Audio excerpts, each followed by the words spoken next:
Tonight, Sandy Alomar and this team of destiny could win and take all, because they got Cal and his O's World Series dreams with their backs against the wall. Game 5 of the American League Championship Series, next on Fox.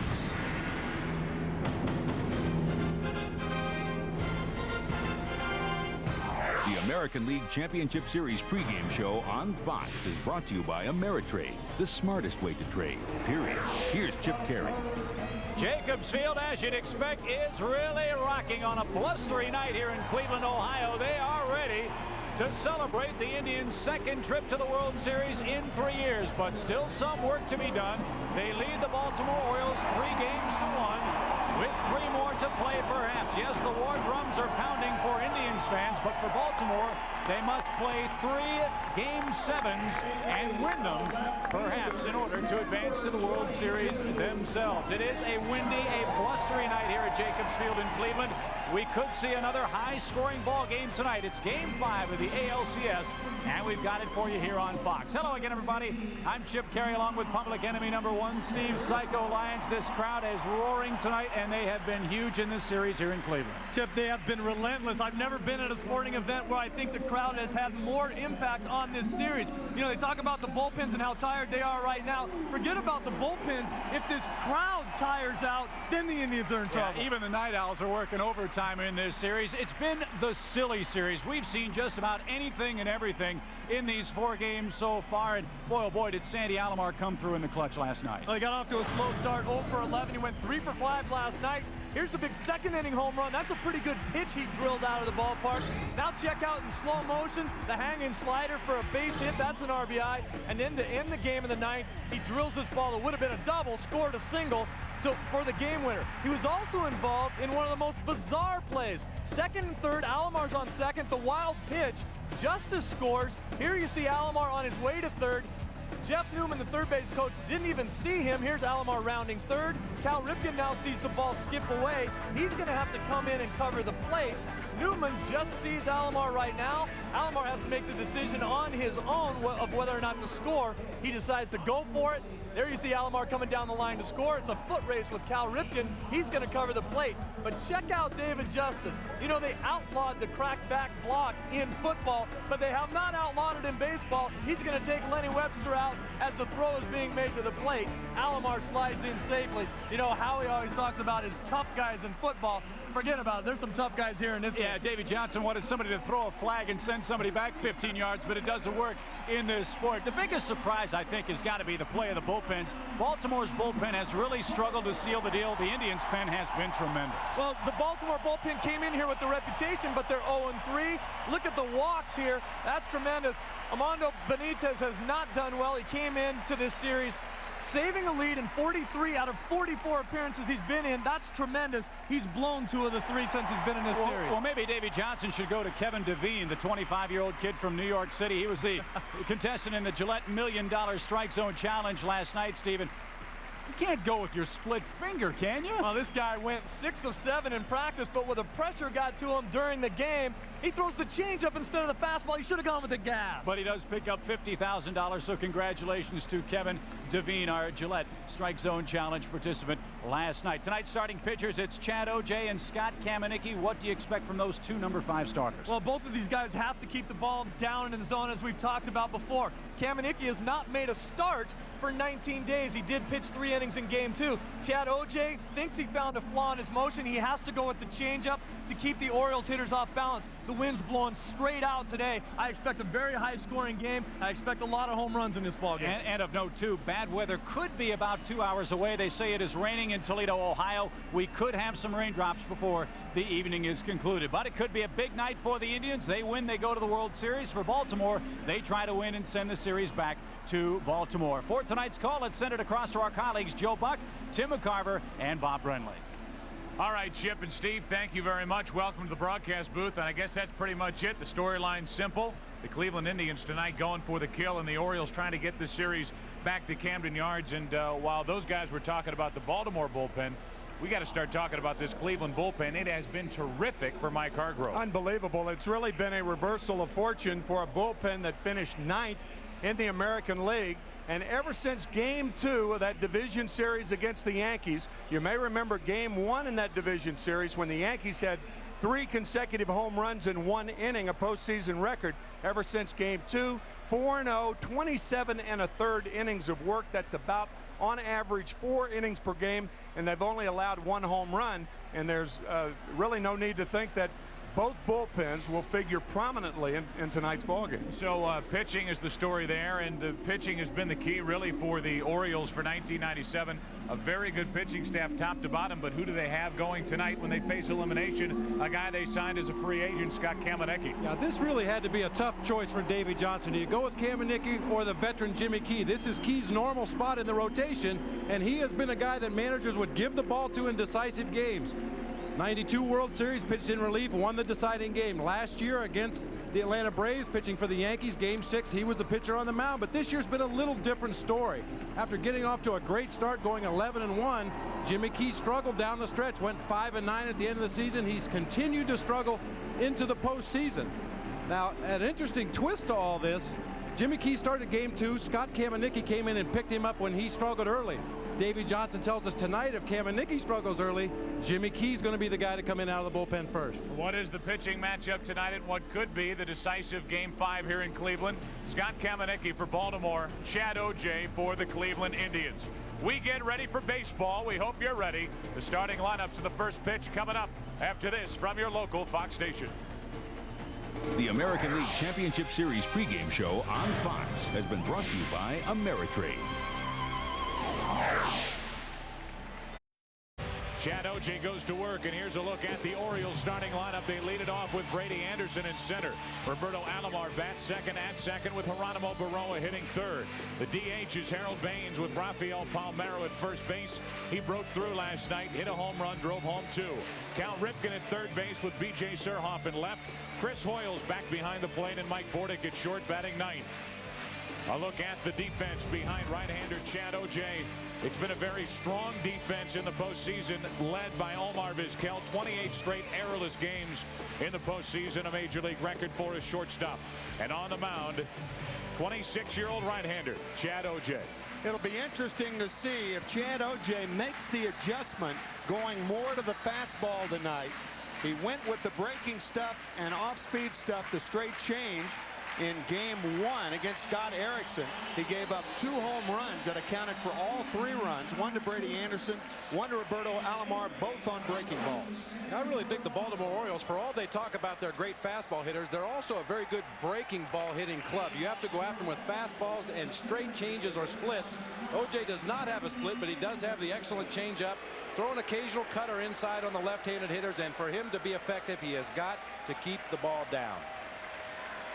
As we wait for Brady Anderson to walk in, we remind you this broadcast is also available in Spanish by utilizing the SAP button on your television. Glad you're with us for this Game 5 of the 1997 American League Championship Series. Anderson, Alomar, and Barroa try to get it started for the Orioles here in the first. Strike 1.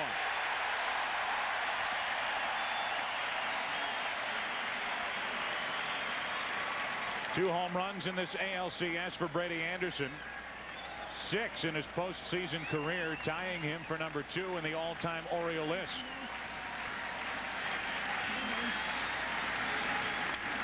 Out of play for strike 2. The home plate umpire is Larry McCoy tonight with Mike Riley at first, Joe Brinkman at second, Jim Joyce at third, John Hirschbeck down the left field line, and Durwood Merrill is down the right field line. Pretty good chance Durwood Merrill won't have the kind of excitement down the right field line that he had behind home plate last night. He hopes not. Woo! What a bizarre play. Not unless Lenny Webster walks down there for some reason.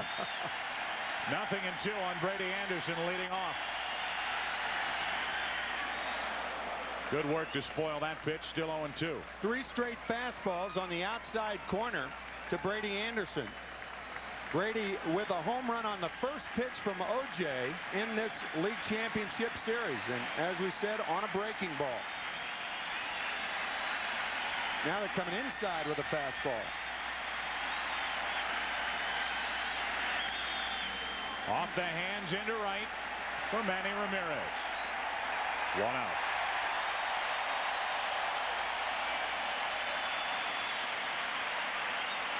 Now, I mentioned I felt that Baltimore was a very good breaking ball hitting club. Breaking balls for strikes. I don't think that's a pitch that you can throw over the heart of the plate, especially to the left-handed hitters in this Orioles lineup. They've proven time and time again they can hit those balls and hit them hard and hit them a long way.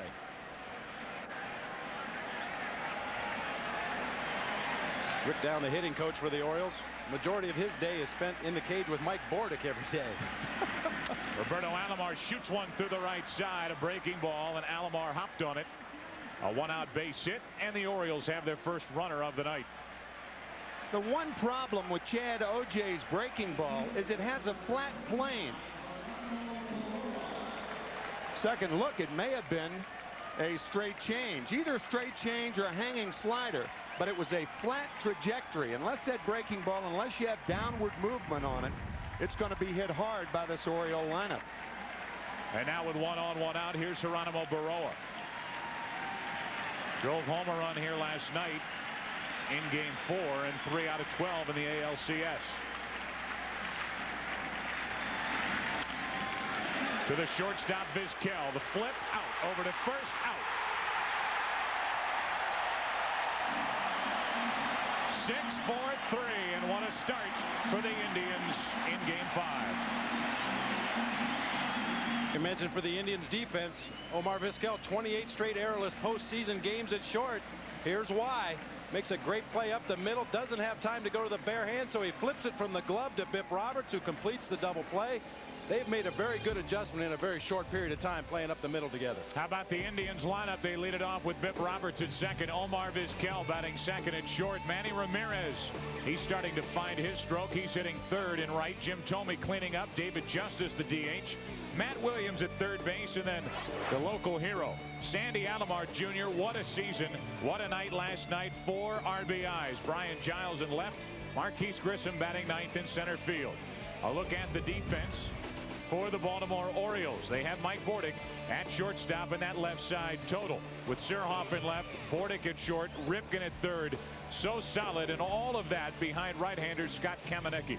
Scott Kamenecki relieving Jimmy Key, as Bob said on the opening, and pitched very well in game 2. 3 innings of hitless, scoreless baseball, walking only 1. That was the only base runner. And as we go over Scott Kamenecki's scouting report, that wind has all of a sudden picked up, and I mean major picked up. That flag is starched out in right center field, and it has picked up in the last minute. Bib Roberts digs in. It's blowing from left to right as Roberts leads it off against Kamenecki and takes ball 1.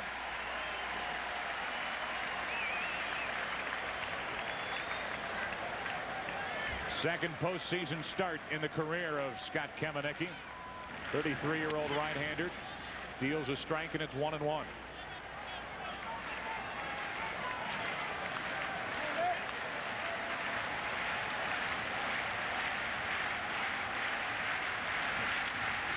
To the right side, and just foul as it hit that lip and shot foul. Palmeiro could not get to it in fair territory. Strike 2. This is the overhand curveball from Kamenecki, a pitch that he will change speeds on, throw it hard, throw it soft, and Roberts out in front gets a favorable bounce off the edge of that infield grass, kicks it into foul territory for Rafael Palmeiro. Roberts will get another chance. Vizquel and Manny Ramirez will follow.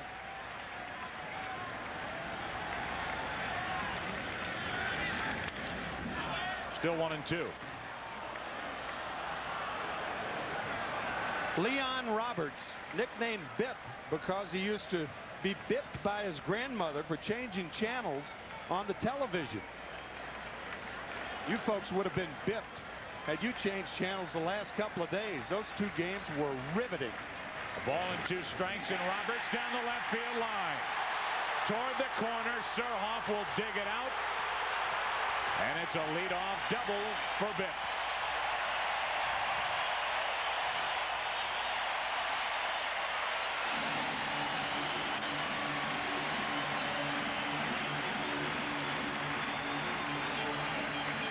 Nice piece of hitting right here with 2 strikes. Bip Roberts protecting the plate, takes a fastball that may have been a little bit off the outside corner and just flips it down the left field line. Flip by Bip. A flip by Bip. Roberts starts it with a double, and isn't what happened in the last 90 seconds exactly what's happened to the Orioles in this series? Roberts hits a little ground ball to the right side. You think it's going to be the first out. It hits the lip. It kicks foul. 2 pitches later, he doubles down the left field line, and now Vizquel shows bunt and takes a strike. Only the second hit of the LCS for Bip Roberts. He's now 2 for 16. Omar Vizquel 0 for 15. So the middle infielders 2 for 32 in the LCS. That's why Omar Vizquel thinking bunt right here.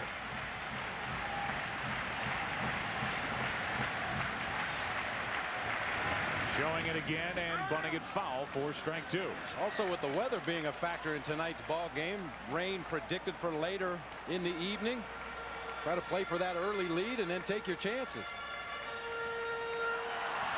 Omar Vizquel making contact on the bunt in the strike zone. The last time he attempted that, Marquise Grissom stole home. That was as a right-handed batter. That bizarre game 3. Bip Roberts a double at second with nobody out, and an 0-2 count on Omar Vizquel. Still showing bunt with 2 strikes and takes a ball. Well, you talk about it, and here it is. Roberts trying to bunt the slider down and in from Randy Myers. Lenny Webster insisted the ball was tipped. After watching this replay until our eyes went crossed, we still couldn't determine if he fouled it or not, but the only person that matters was home plate umpire John Hirschbeck. He said it was a stolen base. Now 2-2 on Vizquel. Vizquel, even with 2 strikes, squaring around to bunt. The real dilemma on this play is for Cal Ripken Jr., the third baseman. He's got to watch Roberts at second base, and then he's got to watch for the bunt. He's protecting 2 areas. He's protecting going forward for the bunt and going back to third in case Roberts tries to steal.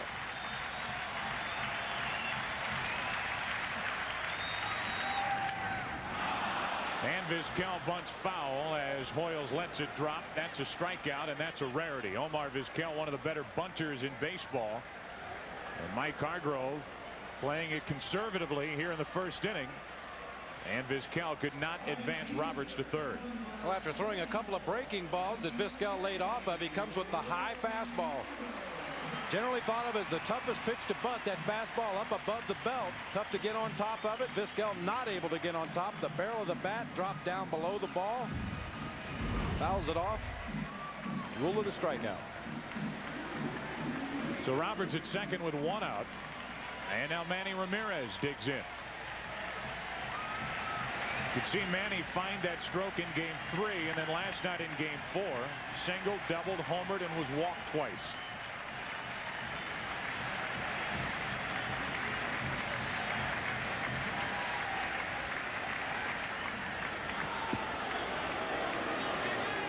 Bip Roberts would be more of a threat to steal third base in this situation with 1 out, if not for an ailing right knee. Had it banged up when Robin Ventura of the White Sox took him out of a double play earlier in the year since joining the Indians. Able to get a big lead back at second. And the pickoff throw pretty close, but back in time. Now that appeared to be that timing play we talked about in last night's ball game. It's all initiated by the catcher, Chris Hoyles. He gives the sign to the pitcher and the middle infielders. The pitcher goes into his set position and only looks at the catcher. He never looks back at second base. Hoyles can see where the second baseman is, and he drops his glove when he wants the pitcher to wheel and throw to second base. Kamenicki is a very, very deliberate worker with runners on base. He will throw over to first base repeatedly, even for guys who are not a stolen base threat, in situations where it doesn't make any sense to steal. As a matter of fact, he's third in the American League in pickoff attempts. He has thrown to the bases 215 times, third in the American League. Only 30 starts this season. Yeah. That's 2 complete games throwing to first base. Still await the first pitch to Manny Ramirez. Kamenicki worrying about Roberts back at second with 1 out, no score in the first. And now the two cannot get together on the sides. So while Kamenicki and Hoyles talk it over, we'll hear from Scott Kamenicki and his thoughts on the Cleveland Indians running game. Those guys get on, they cause trouble, not only maybe staying second or getting a third on ground ball, but it might take your focus off the hitters, you know, in the middle lineup. They can hit the home run, and if you make one bad pitch there, now you're down 2 or 3 runs. That's what the running game will do to any pitcher. If you're more concerned with the runners that are on base, you're going to make bad pitches to that guy standing there with that piece of lumber in his hand. That's when you really have problems.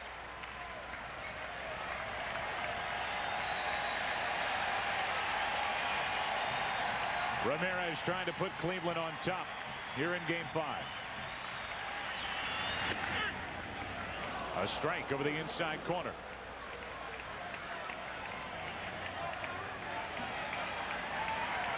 So even with all that worrying about the base runners, 25 out of 29. Well, ultimately, he's very slow in his delivery to home plate, and that's what opposing base stealers are able to take advantage of.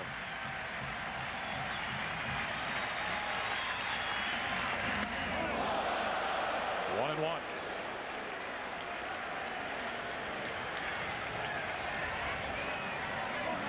Ramirez with a great night last night. And a little tester right there, up and in. What a night Ramirez had last night. Capping it off, scoring the winning run on the Alomar hit in the 9th. 1 ball, 1 strike from Kamenicki, and a look back at Roberts. When you have a slow delivery to home plate, you can become obsessive about throwing to bases. It plays on your mind really more than it should.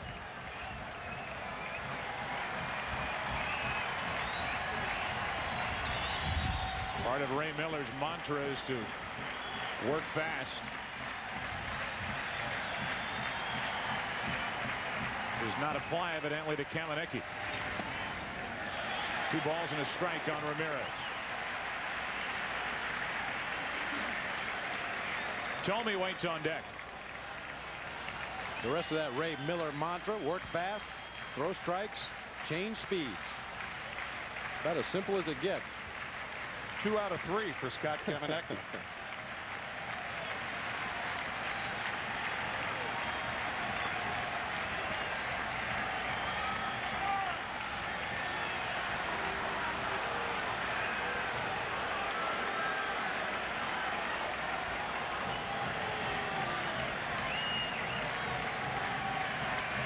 Runner at second after a leadoff double by Bib Roberts. Vizquel struck out trying to bunt. And Ramirez is drilled and looks out at Kamenicki.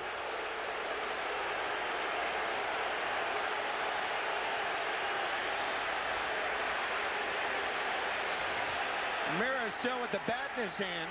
He would really be foolish to wake the Baltimore Orioles up. Something like this could really energize that Oriole ball club. You get hit, you take your licks and go to first. All part of the game.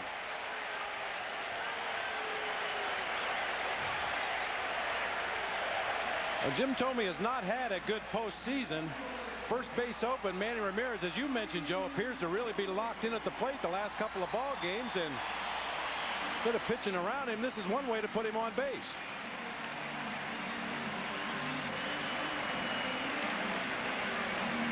And then a few words for Scott Kamenicki.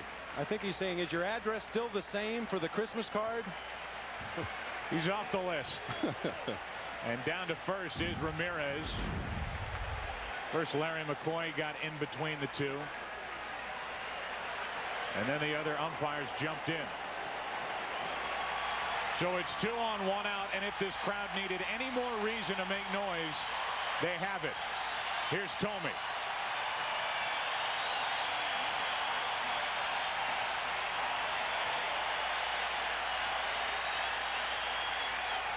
A look back at Bib Roberts. First base coach Davey Nelson had this to say to Ramirez after he was hit by the pitch.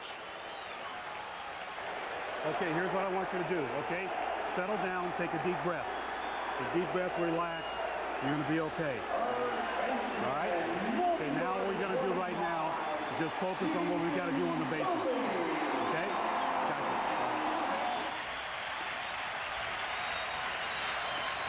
Sound advice. 2 on, 1 out for Tomey, and a strike. Cutting in over the inside corner.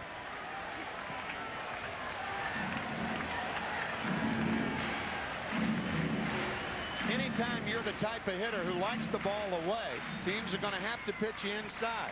And one of the problems with that, you're going to get hit by the pitch occasionally.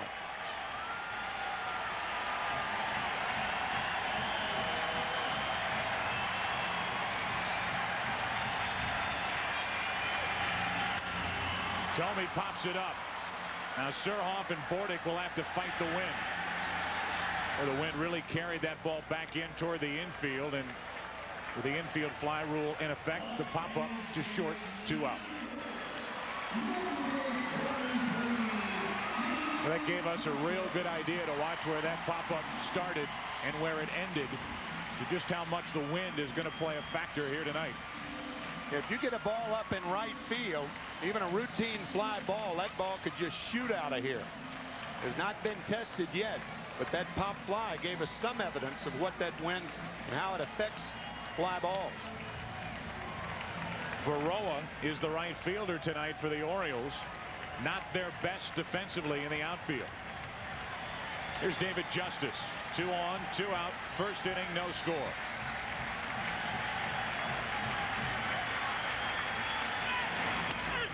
And a strike from Kamenicki.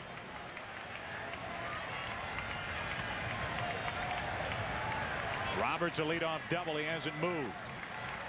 Manny Ramirez hit by a pitch.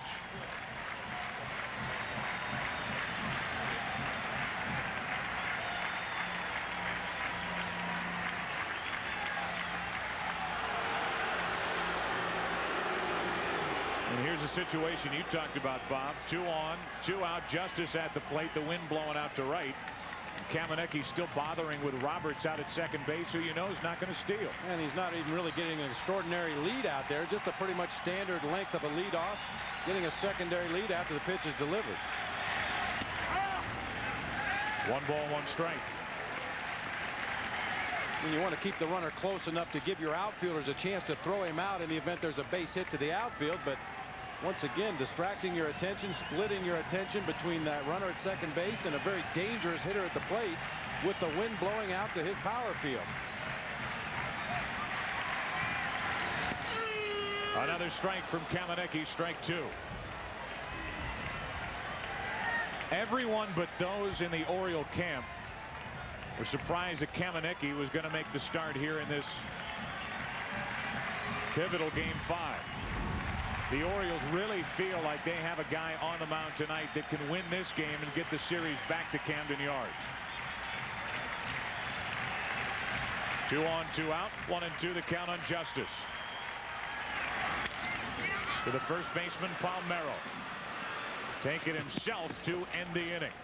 So a leadoff double by Roberts, never moved. A hit batsman, 2 left, and after 1 in Game 5, no score.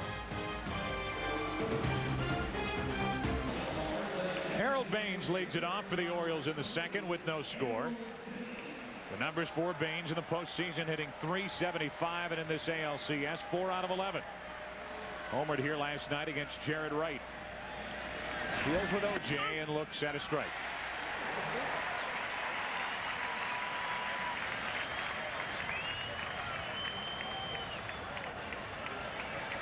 Palmeiro and Ripken will follow. Baines to the plate here in the second.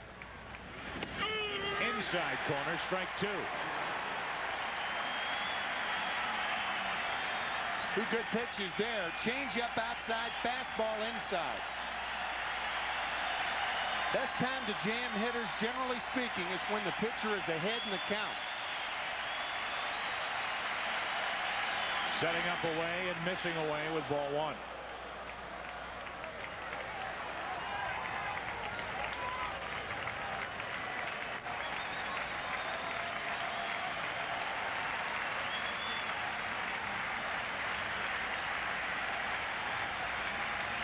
Now back in. Too far in, 2-2.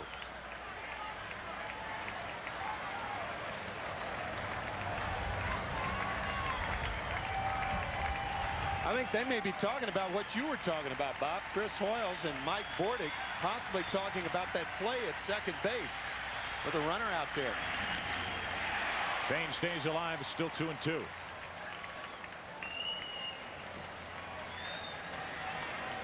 Well, we've seen Lenny Webster get banged up behind the plate with foul tips in this series. Now it's Sandy Alomar's turn. That one climbed right up his left arm. Glancing blow.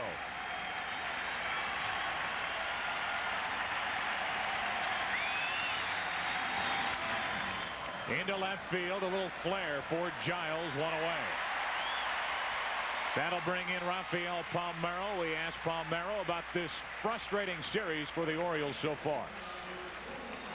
It's disappointing because I felt coming in that we were playing very good, and you know, everything was just right for us, and I felt that we had a good chance of moving on to the World Series, but you know, we're still not out of it.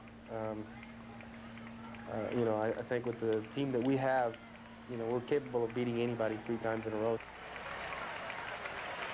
1 out, nobody on, and Palmeiro took ball 1.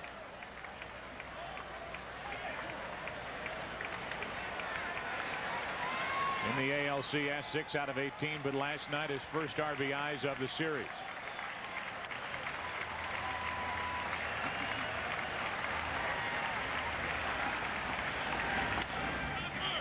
Right at Tomey. 2 up, 2 down.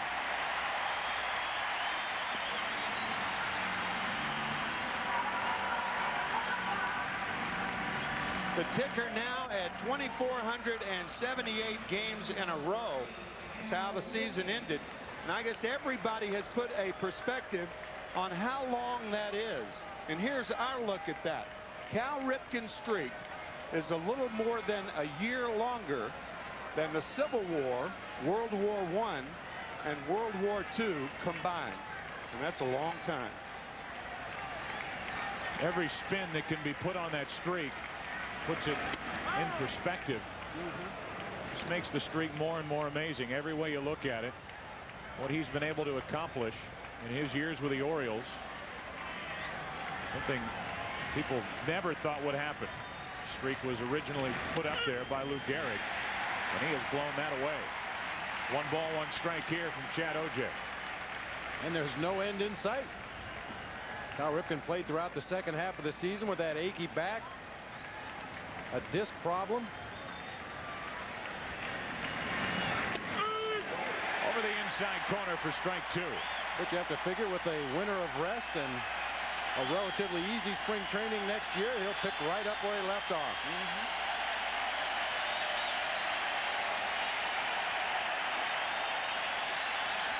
Just like this crowd.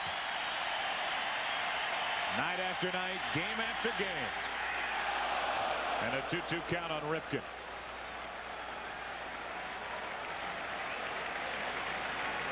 Doesn't miss by much. Ojai trying to paint that outside corner. You see Alomar set up out there, reached across his body, caught that ball just a little off the outside corner.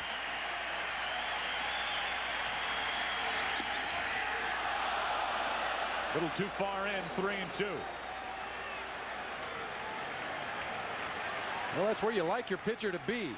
Not down the heart of the plate. He's working the corners, not missing by much.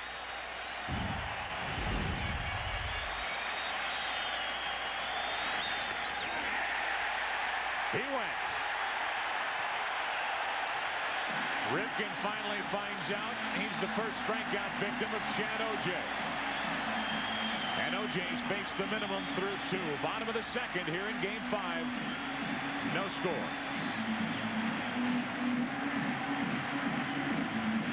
The 1997 American League Championship Series on Fox is brought to you by the all-new Regal GS, official car of the supercharged family. By Gillette Sensor Excel and the Gillette Series, Gillette, the best a man can get.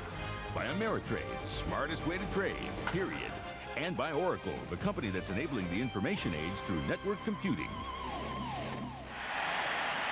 With the wind whipping around the Rock and Roll Hall of Fame, Fans here in Cleveland hope Christmas comes a little early. As we get to the bottom of the second inning, no score on Monday, October 13th. Matt Williams leads it off with Sandy Alomar and Brian Giles to follow.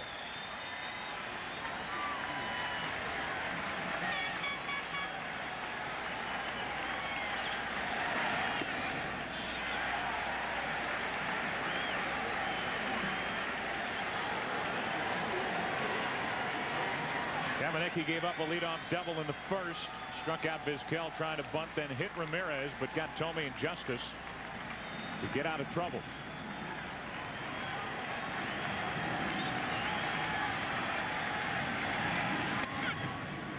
One ball, one strike on Williams.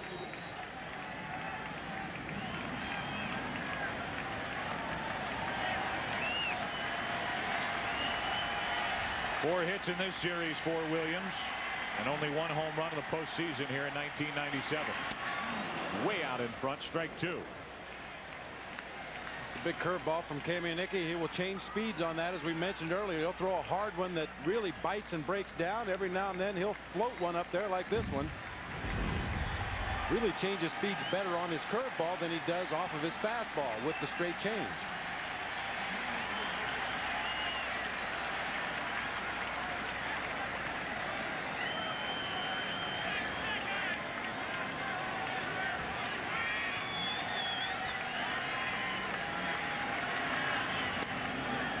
Laid off 2-2. That was a little harder right there. And Kamenecki, in my opinion, one of the few pitchers who actually does it intentionally, change speeds on his breaking ball. Other pitchers do it unintentionally by the grip that they have on the ball. The looser the grip, the harder the breaking ball. The tighter the grip, the slower the breaking ball. 2-2 to Williams. Rips foul.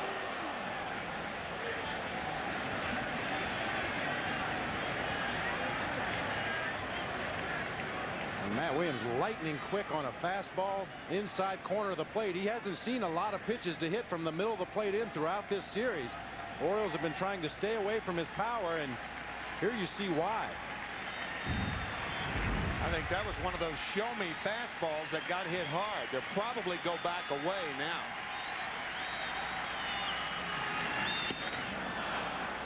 Williams is the second strikeout victim of Kamenecki. And the first down here in the second. Well, after seeing what Williams did with that fastball in, they did go back away. Here you see misses way outside with a fastball. Gets the called strike. Breaking ball away. Breaking ball away. See if I can get in there with a fastball. Yeah, maybe I better go back away. And the loudest ovation during the starting lineups here at the ballpark. And the loudest ovation for anyone walking to the plate so far for the Indians is for Sandy Alomar, and why not? It's just been that kind of season for Alomar here in Cleveland. All-Star Game MVP with that game-winning home run here at Jacobs Field. 30-game hitting streak during the regular season. So many postseason memories already. And the latest edition, Game 4, last night off Benitez. Pointing the way home is third base coach Jeff Newman as Ramirez scores on the hit by Alomar to win the game. A final of 8-7 as the Indians took a 3-1 series lead. One out, nobody on for Cleveland here in the second. 3 hops to Bordick. 2 out. I think Scott Kamenecki so far in this game has shown the Indian hitters that he's going to come inside on the right-handers. He hits Ramirez, even Matt Williams, that tailing fastball inside, and he got Alomar out. Of the 3 pitches, 2 were fastballs in on the hands. He is throwing hard and heavy tonight. Now Brian Giles with 2 out, nobody on. Had 1 hit in the entire postseason before last night. He banged out 2 doubles. And with 2 out, that's strike 1. How about more on Scott Kamenecki, the starter tonight for the Orioles? Well, we've talked about that big breaking ball that he will throw at different speeds depending on the hitter, depending on the count.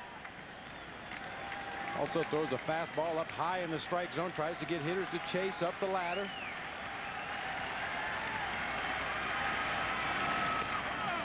1 ball, 1 strike.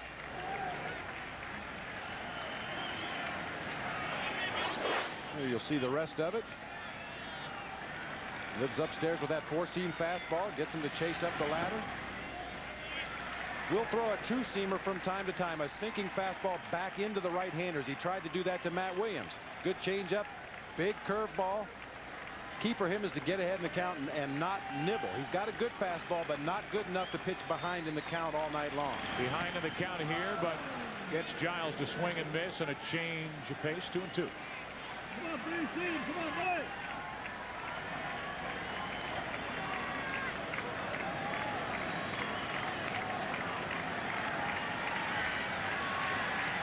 Kamenicki looking for a 1-2-3 second inning.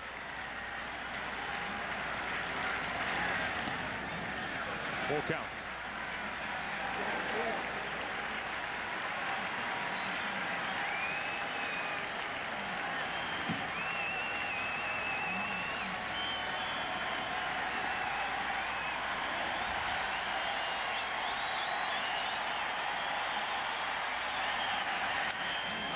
Hit right at Palmeiro. Nice pickup on the short hop. Inning over, and the Indians go in order. Back for inning number 3. Following this word from your local Fox station.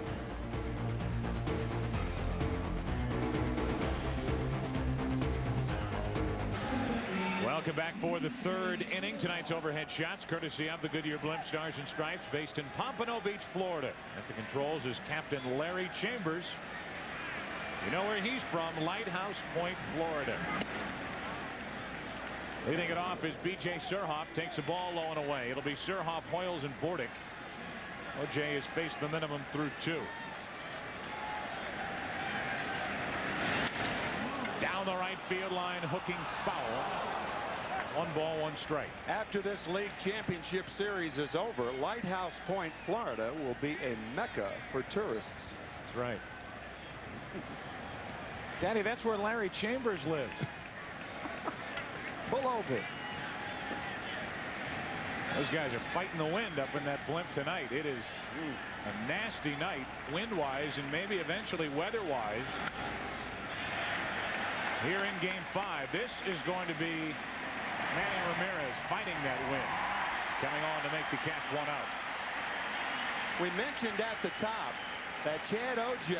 will probably make an adjustment pitching to this Baltimore lineup, and so far he has. He's thrown 1 breaking ball, and that was the ball that Robbie Alomar got the base hit on. 1 hit for the Orioles.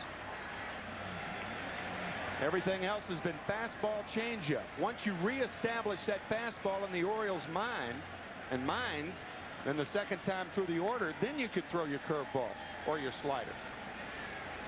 1 out, nobody on, and now Hoyles not in the Orioles lineup last night. Instead, it was Lenny Webster.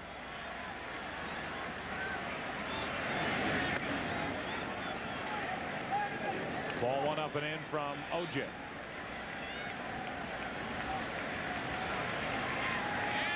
Charles Nagy wondering if he will pitch again in the LCS. Scheduled Game 6 starter. This series heads back to Baltimore. 1 ball, 1 strike on Hoyles.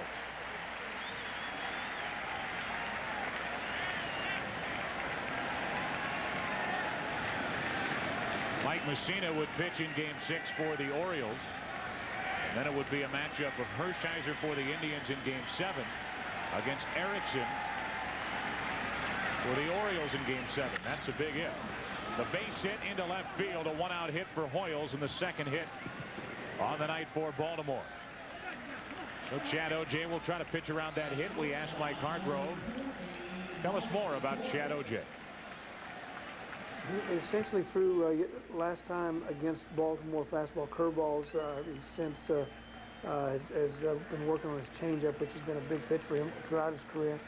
Hopefully that pitch is working for him tonight. He use that much more than he did last time. If he can do that, then I think Chad has a chance to be very effective. A changeup is a very dangerous pitch if you don't have a good feel for it, or if you're tipping it off somehow in your delivery, sending some kind of a message to those hitters that it's coming. It's a ball that can get waffle. Bordick now takes a strike.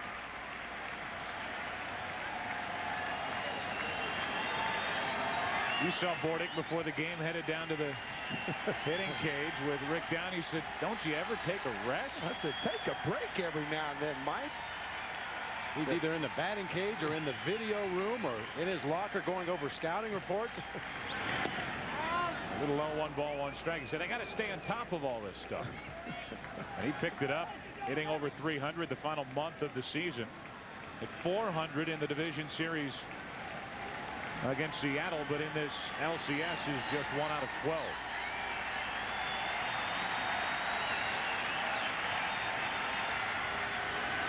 Orioles is on the move, hit and run, and Bordick fouled away a nasty pitch, strike 2. Here it is, game 5 of the League Championship Series, and the first time that the Baltimore Orioles have tried to hit and run. We've talked about it a bunch of times. We've also talked about the sacrifice. They have yet to sacrifice in the first hit and run. You said it before last night's game, Bob. Davey Johnson taking a page out of Earl Weaver's book. Good pitching, good defense, 3-run homers. A ball and 2 strikes on Bordick. Still 1 and 2. Well, Davey insisted that he would do it with the right combination of players. Bordick, a guy that handles the bat very well at home plate. You can see he fouled off that tough pitch to protect Chris Hoiles. Hoiles not a fast runner at first. Get him started. Hopefully stay out of a double play right here.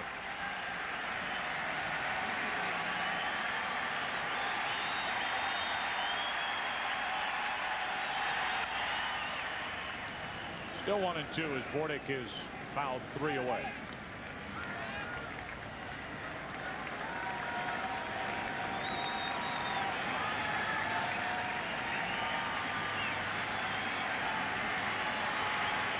Perlazzo, the third base coach for Davey Johnson.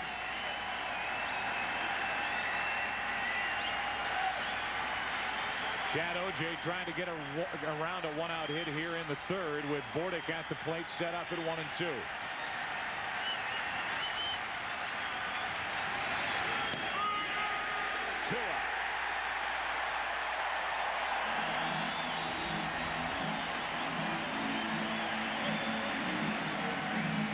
Chad O.J. did a good job of making Mike Bordick conscious of the fastball. The first pitch, a breaking ball for a strike.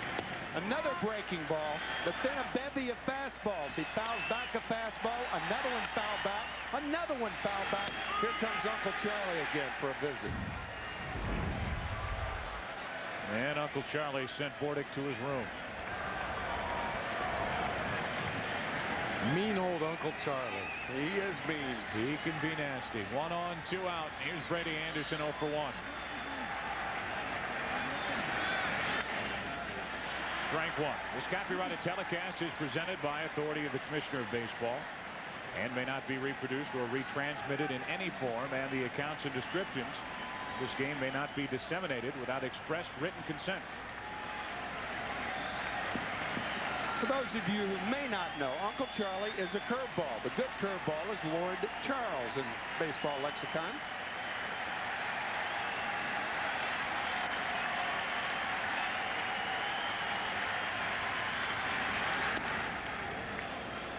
One ball, 1 strike on Anderson. Of course, if you've been struck out with an Uncle Charlie, you call it other things.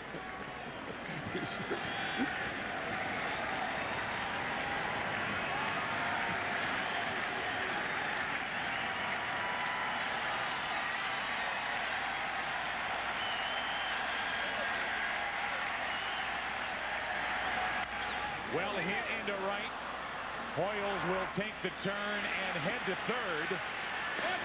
Throw cut off, and it's 1st and 3rd, 2 out as Anderson picks up his first hit of the night.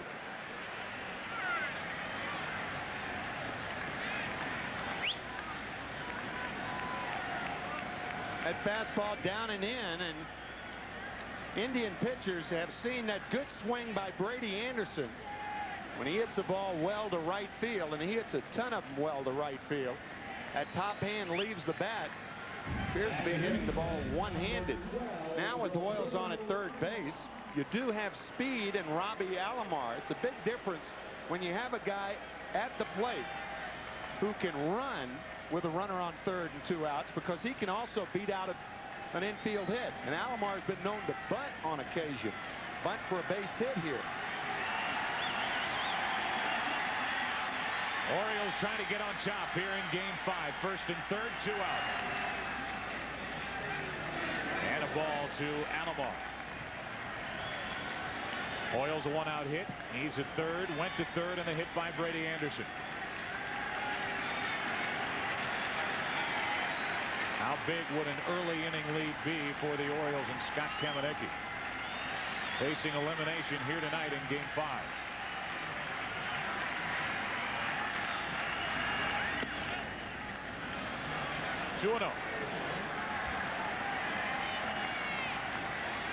Well, the Orioles have stolen 2 bases in this series. Brady Anderson has them both. As you mentioned, Tim, Davy Johnson just not a guy that really likes to turn the runners loose. He's got so much power in the middle of that lineup. He does not want to run himself out of an inning. That caught the outside corner, 2-1.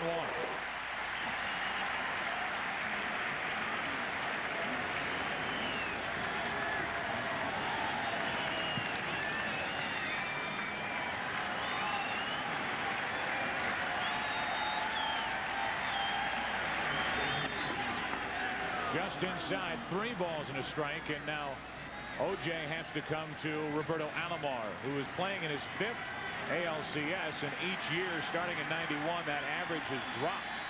This series hitting 200. Of course, those first 3 years he was a member of the Toronto Blue Jays. Should get a pitch to hammer here on 3-1. Now the bases are loaded with 2 out, and Geronimo Baroa will be the hitter. First walk handed out tonight by Chad O.J.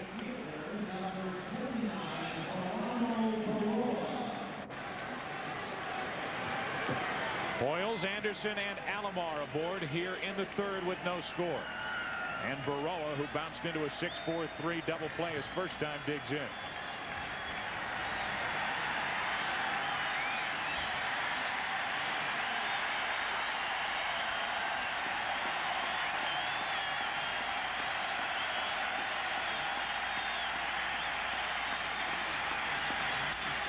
Hard hit and past Vic Kell into left center.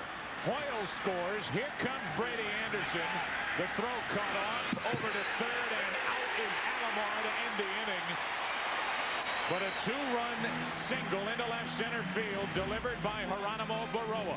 Facing elimination in game 5, the Orioles take a 2-0 3rd inning lead. Big hit by Geronimo Baroa, driving in 2 runs, but bad base running by a good base runner in Roberto Alomar. Big hit by Baroa, but that inning was squelched on a bad piece of base running by Alomar. Marquise Grissom, the number 9 hitter, leads it off with Roberts and Vizquel to follow. 2-0. The Orioles out in front.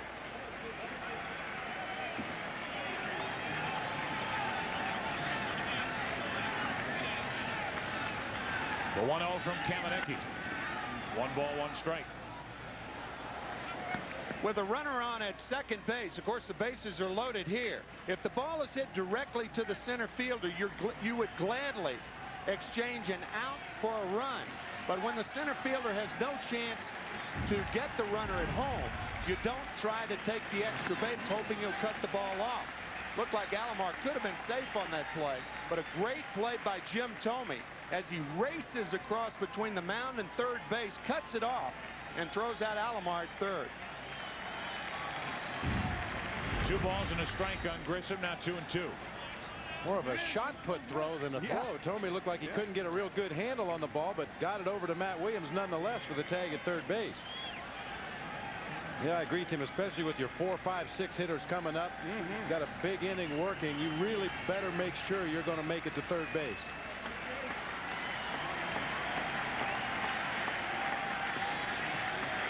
To Grissom leading off. That's out of play.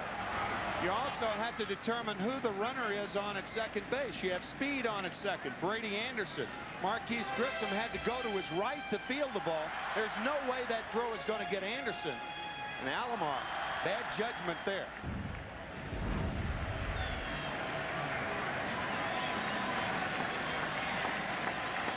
To Grissom. Test that wind out in right. Baroa there to get it, 1 away. Kamenicki doing his part. Got around a leadoff double in the first inning. That was big by Kamenicki.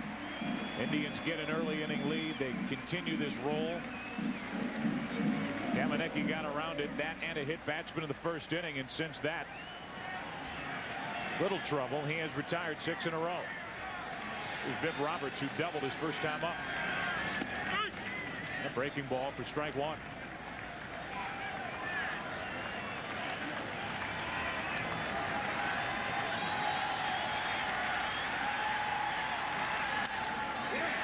Viv Roberts is 2 for 2. And on with 1 out here in the third.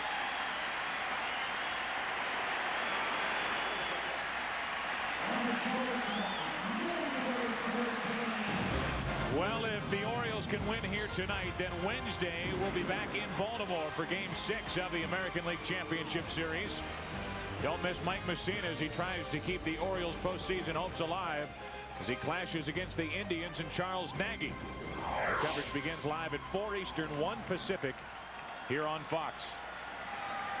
With speed on at first base, this next at bat could take 5 minutes.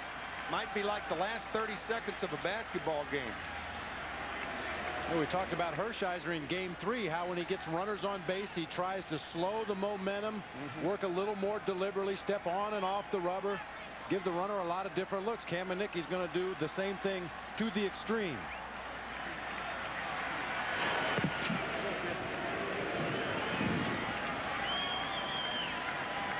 The Indians manager, Mike Hargrove, was known as the human rain delay when he was a hitter in the American League. Rookie of the Year back in 1974. If he were taking on Kamenicki, we might be here all night. That'd be a mini-series.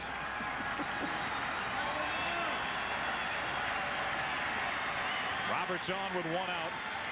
Bottom of the third, and Vizquel could not hold up. That's strike 1. Setup men. This 1997 postseason, both were outstanding in the division series. Roberts and Vizquel.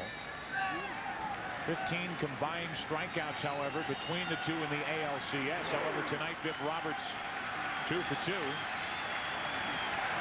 Vizquel now 0 for 16 in this ALCS with his first inning strikeout.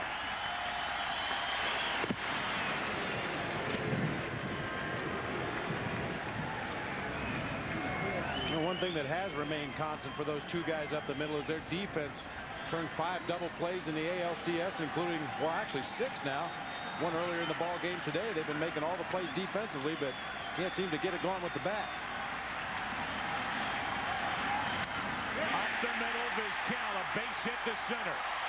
And the setup men are on for the Indians here in the third.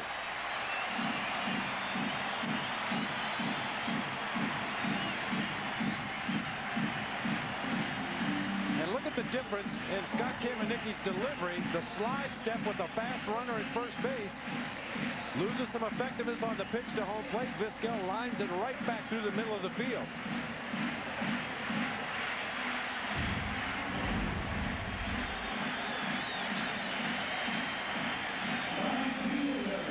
And now Manny Ramirez with 2 on, 1 out here in the third. Ramirez hit by a pitch, remember, his first time up, and had a few words for Kamenicki.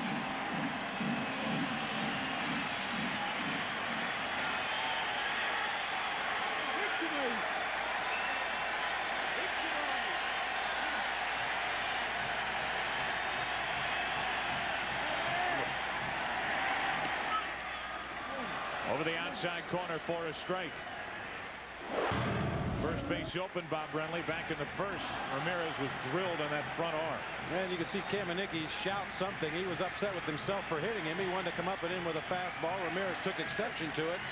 I've seen a lot of veteran pitchers do that, though. Why waste 4 wide ones? Why pitch around the guy, take a chance on a wild pitch? You want to put him on? Drill him. The look back at second as Alomar got in behind Roberts.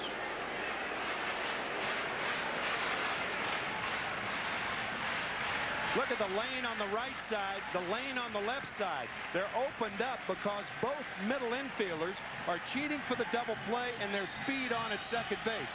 The combination opens up lanes for a good hitter like Manny Ramirez. running situation here. And a little ground ball to third for Ripken. Great play by Ripken for the second out of the inning, but the runners advance to second and third.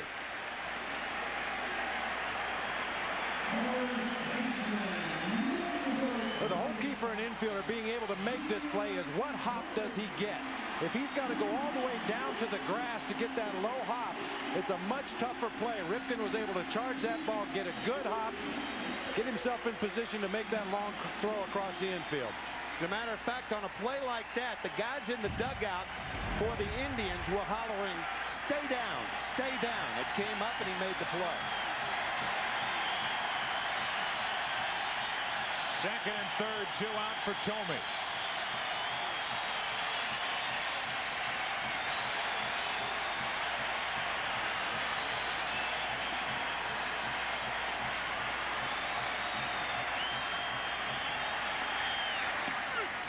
And the breaking ball for strike one. That's a scouting report on Jim Thome, although throughout the postseason, he has not been lightning quick on the inside pitch. Likes the ball up high more often than not, but he will chase higher than high out of the strike zone. Thome only 1 RBI this entire postseason. Second and third, 2 out. 1 ball, 1 strike from Kamenicki. In 1997 in the American League, the home run ratio, Thome was second to Griffey. 1 home run every 12.4 at bats. He hit 40.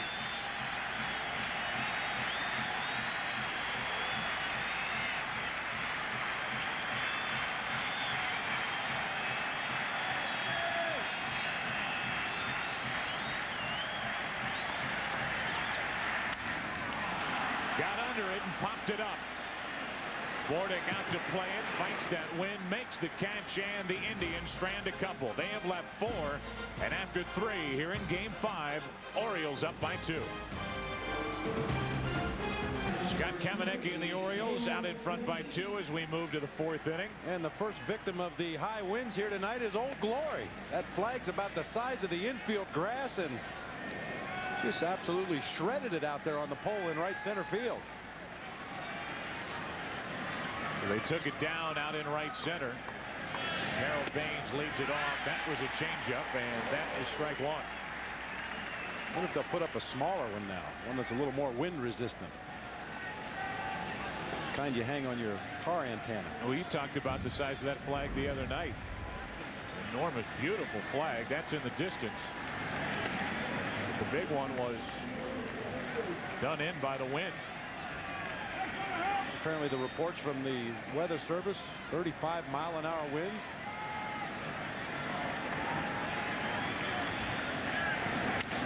Baines a little clunker into shallow center. Might drop, will drop. A leadoff hit for Harold Baines. And that's 4 straight Orioles to reach against Chad Ojai. Looking back at the 3rd inning. Tomorrow he was taught to protect his family, but he never thought he'd have to save them from his own daughter. Dan Lauria in the Fox original movie Terror in the Family, tomorrow at 8 Eastern, 7 Central on Fox. When a pitcher looks out after a ball is hit that weakly by Baines, he hates to see that triangle. Shortstop, second baseman, center fielder. When he sees that triangle right there, he knows the ball's going to drop.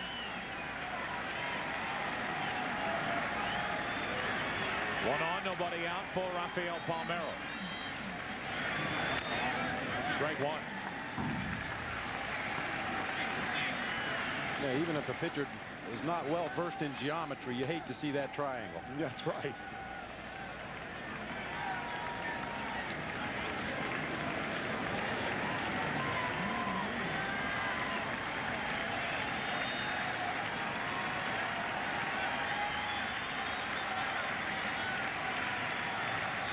Baines on to start the inning, and Palmeiro, the check swing, grounded at 3rd. Out at 2nd, that's the only play the Indians can make as they get the lead runner Baines for the first out here in the 4th.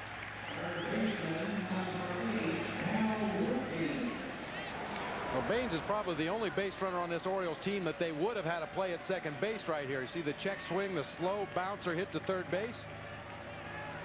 Baines with those wobbly knees, very slow getting down to second base. Matt Williams knows he's got time to get the lead runner.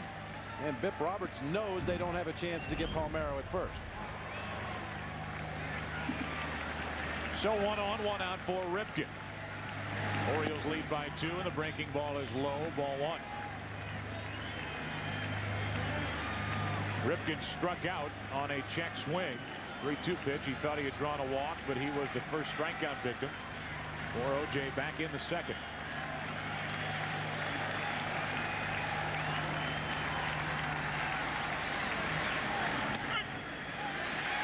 One ball, one strike.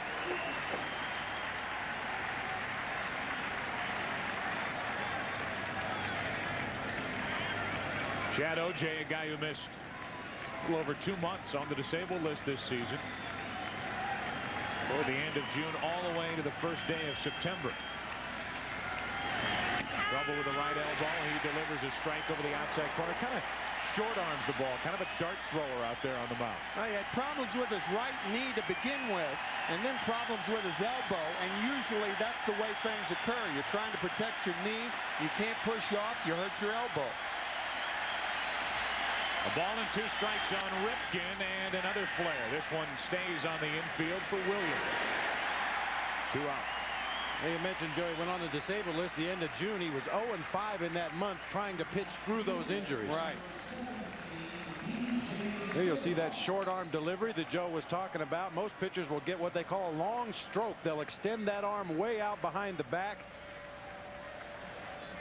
O.J. kind of cocks the ball behind his ear almost like a catcher throwing to second base.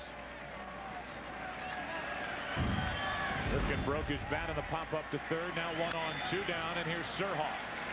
Into left field for Giles on the move, the catch to end the inning.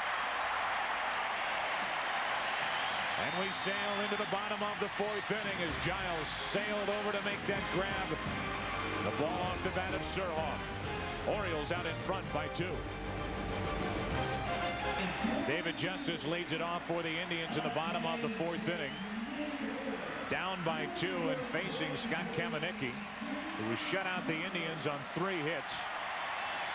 So far tonight, Kamenicki worked in game 2 in relief of Jimmy Key. Went 3 innings, no runs, no hits.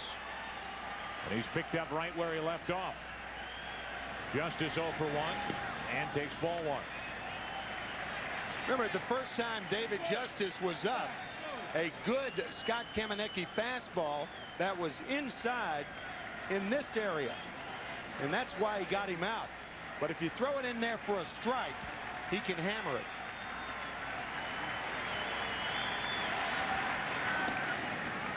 The breaking ball for strike 1, 1-1. He got a base hit to right field in the 5th inning of the ball game last night on a pitch that was about 2 inches off the ground, down and inside.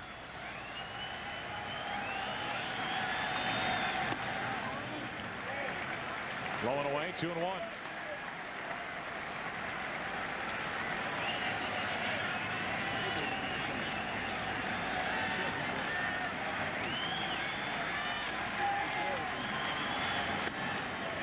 Laid off the high delivery, 3 balls and a strike to Justice, leading off the 4th. Williams, Alomar, and Giles would follow.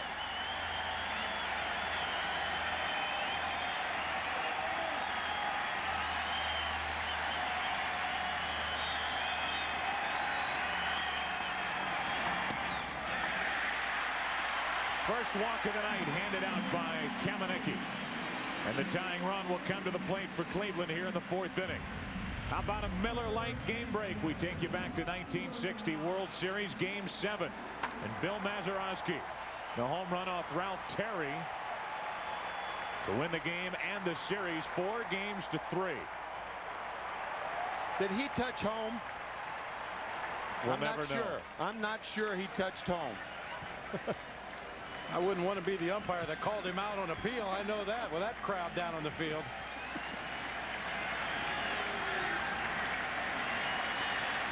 Leadoff man is on for the Indians, and Williams laid off the high pitch, ball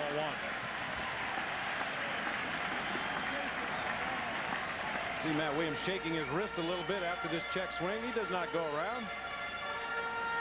Well, from that angle, it looked like that bat might have been out in front of home plate, but umpire doesn't have that angle. An extremely tall one would, but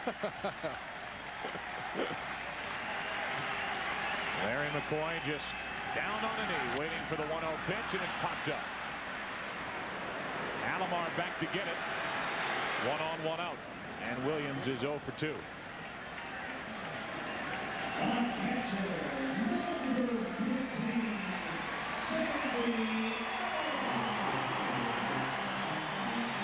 Roberto made that catch, and in walks Sandy Alomar, who grounded out to short his first time up.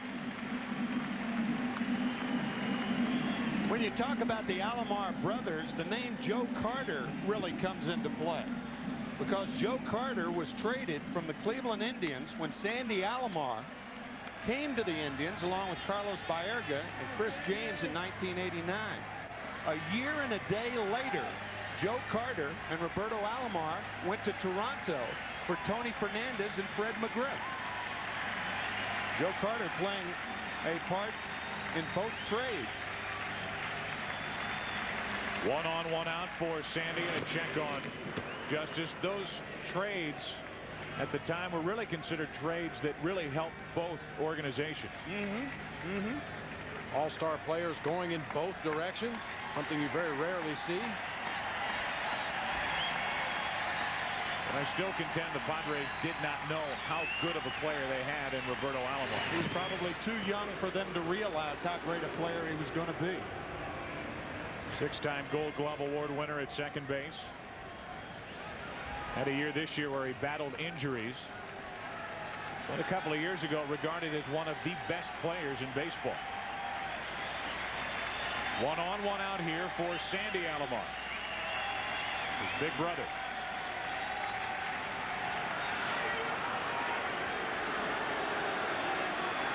Once again with the runner on base, even though it's David Justice, Kamenicki slowing the pace to a crawl here, trying to take the momentum back away from the Indians offense, force them to get into his rhythm.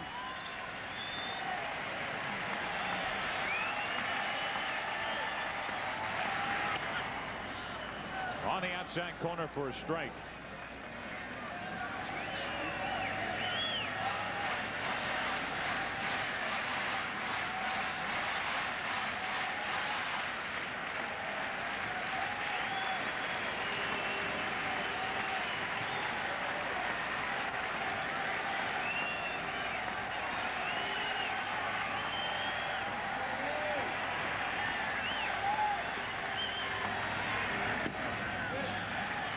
One ball, one strike. You go a short distance from Jacobs Field to the Rock and Roll Hall of Fame, and there is only one king in the Rock and Roll Hall of Fame, but you'd have to say here at Jacobs Field that Sandy Alomar is king. He could be king of Cleveland right now. Thank you very much. Thank you. Thank you.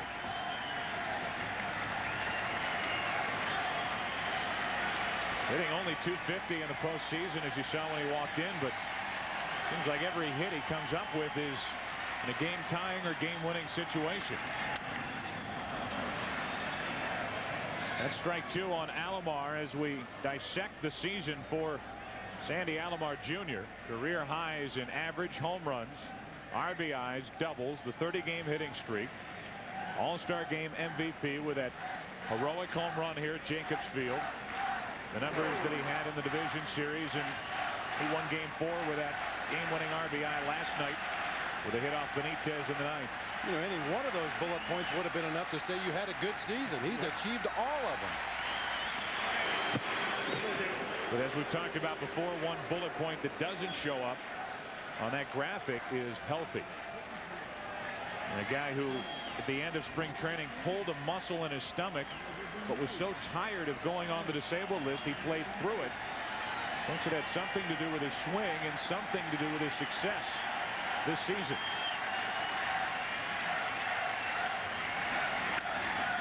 Still 1-2.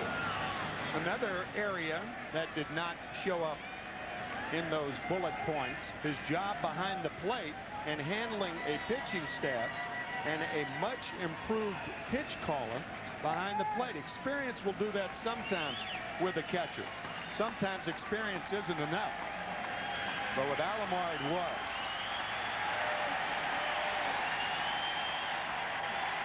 One ball, 2 strikes.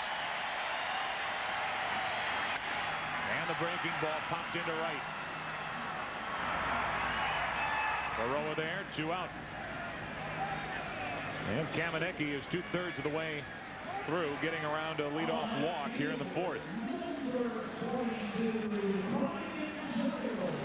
Scary moment in the pregame for Brian Giles while shagging balls in center field during batting practice. He and Marquise Grissom were chasing the same fly ball. The ball deflected off Grissom's glove and hit Brian Giles right in the forehead, drove him to his knees. He was on the ground for several minutes, but no cut, no kind of bleeding of any kind. He said he had seam marks on his forehead, but other than that, he's okay. 1 on, 2 out. And strike 1 from Kamenecki. Those who wondered coming in, why Kamenecki, why not Jimmy Key? Jimmy Key could do no more than Scott Kamenecki has done so far.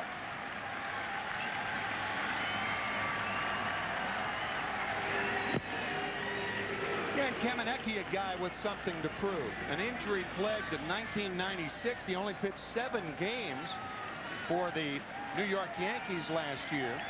Was cut loose. Went to the minor league camp of the Orioles. Elevated to the big club and has done a fine job this year.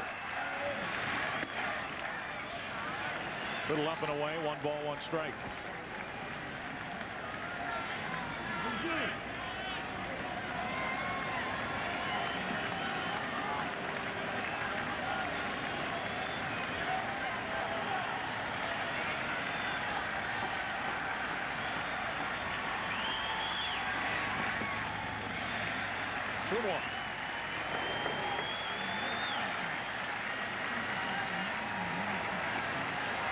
Since Kamenecki allows us the time to go through one story after another, Brian Giles, a guy who a lot of teams were very interested in, and the Indians would talk to clubs around baseball about starting pitching.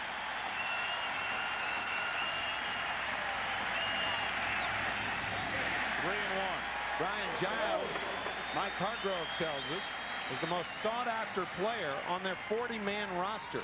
That's the winter roster. The regular roster is 25 during the season. One trade that was turned down, Brian Giles and a minor league pitcher for Kurt Schilling of the Philadelphia Phillies, turned down this spring.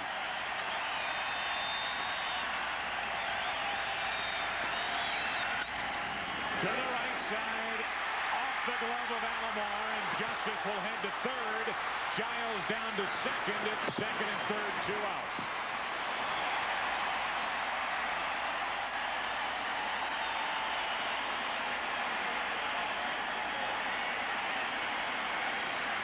Excellent base running by Brian Giles. It was easy for David Justice to go to third, but watch Giles run through the bag and not to the bag. The ball deflecting off Alomar's glove. Trickling near the line, and look at Giles. He didn't even slow down. Another thing that happened on that play, Alomar's throw went to Cal Ripken. And B.J. Surhoff, the left fielder, came all the way in from his left field position to back up the play at third base. Talk about the little things that matter. Sometimes, and often in baseball, little things are big things. Now a hit could tie it. Second and third, 2 out. Grissom takes a strike. Oh, another break for the Cleveland Indians that Roberto Alomar got his glove on that ball. If that goes through into right field, Justice does not advance to third base. You do not have 2 runners in scoring position. They've been able to take advantage of every break they've had in this series. A walk and a double in this inning. And a 1 ball, 1 strike count on Grissom. Sandy Alomar, or Roberto Alomar, burned by his range. Most second basemen don't lay a glove on it. Alomar's got such great range, the ball deflecting off his glove.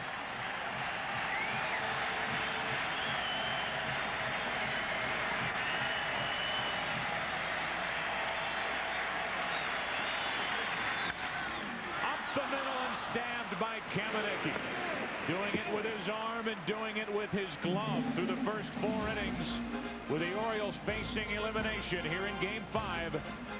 They lead by 2.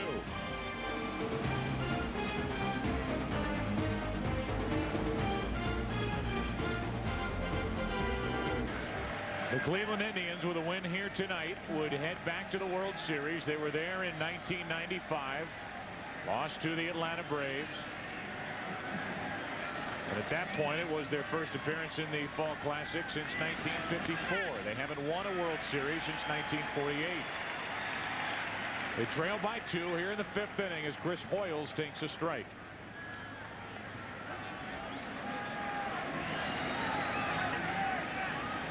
Hoyles a single and a run scored his first time up. Inside, 1 ball, 1 strike. And you might be saying, well, Cleveland is up 3 games to 1. They have 3 shots at the Orioles. But if they lose tonight, they go back and have to face Mike Mussina and Scott Erickson, if necessary. Over the inside corner for a strike. Should the series go to 7 games, Charles Nagy will face Mike Mussina in Game 6, and Orel Hershiser will face Scott Erickson in Game 7. With Jarrett Wright in the bullpen. Right. The 1-2 to Hoyles, 2-2. Scott Erickson so good in Game 1. Not so good last night. 4 2/3 innings. 7 runs, 6 earned.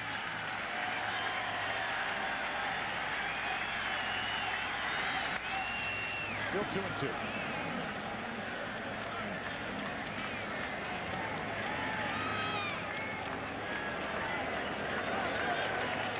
We talk a lot of times about a catcher being a good receiver. And I think a lot of people are fooled when they see the catcher pulling the glove back into the strike zone, that's what we mean. And that's not it at all. Sandy Alomar a couple pitches ago did a very good thing as far as being a good receiver for his pitcher.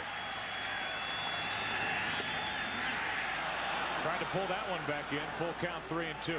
Chad O.J. threw a sinker on the inside part of the plate, probably a little bit off the inside corner, and he caught it in the heel of the glove rather than the pocket of the glove, so that he could keep the majority of the catcher's mitt in the strike zone, catch the ball in the heel of the glove, make it appear to be a better pitch than it actually was.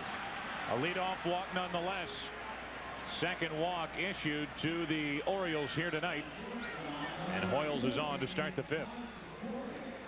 I believe it's the 4th pitch of this sequence. Keep an eye out. There's the sinker inside. Another sinker just off the plate. That's the one there. You could see him catch it in the heel of his glove, keeping the mitt in the strike zone. Conversely, on the other side of the plate, you try to catch the ball in the webbing of the glove and keep the majority of the mitt in the strike zone. That's what a good receiver will do for his pitcher. Here's Bordick. Showing bunt. Showing bunt, Bob. And he took a strike. Wow. Watch out. There's going to be lightning or something. I mean, this figures. Bordick led the Orioles with 12 sacks this year. Talked earlier about the combinations that Davey Johnson looks for when he plays hit and run or puts down a sac bunt. With a 2-run lead here, he's going to play for 1 run. Try to advance Hoyles to second. Indians seeing if they would send Hoyles to give him a head start. It would take a pretty good bunt to get him down to second. There are the 12 sacrifice bunts laid down in 1997 by Bordick. That's a play you don't see too often. Bunt and run. Whenever that play is employed, the runner at first base is not a fast runner. He needs the extra jump to get to second base. The bunt hard to Tomey. Didn't even look at second in the sacrifice good. 3 unassisted.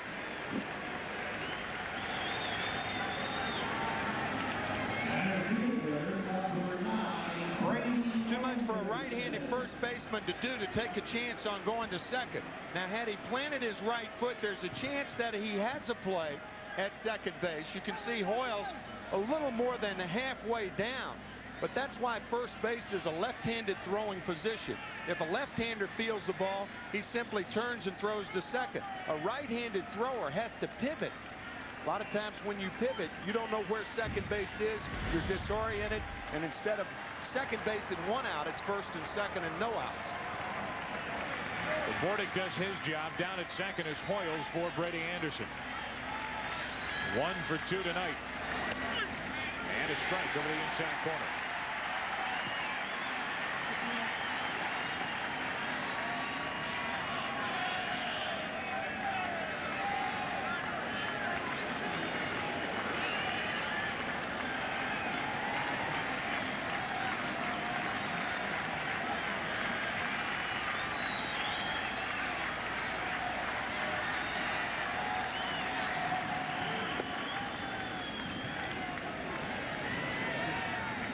Orioles 1 for 1 with runners in scoring position. That hit belongs to Baroa. Then Alomar. Roberto was out trying to go first to third. Indians 0 for 6 and they've stranded 6. Trail by 2.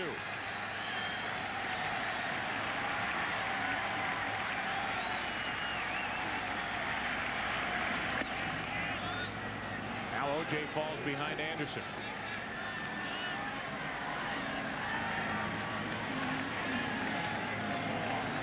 Roberto Alomar on deck.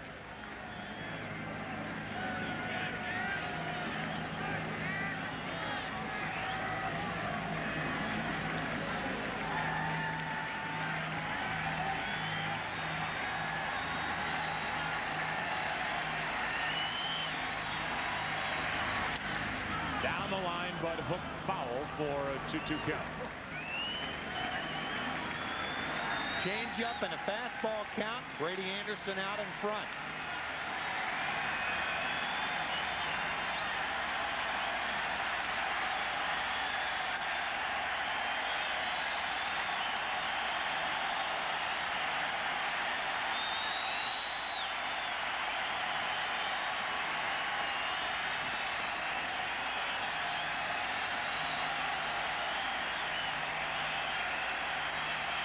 Two pitch.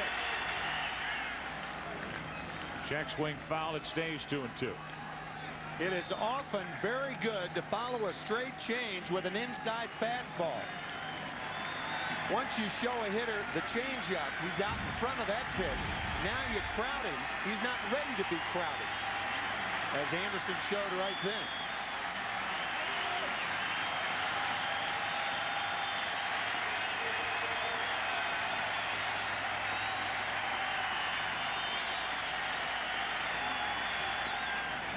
Another terrific block by Sandy Alomar Jr. It's repetitive. We keep saying it, but he's been doing it all postseason. I think he's more fortunate than good on this one. A fastball in the dirt. We've talked throughout the series. You never anticipate it. Sandy Alomar tries to backhand the ball and gets an assist from Larry McCoy. Ball was actually blocked by the home plate umpire.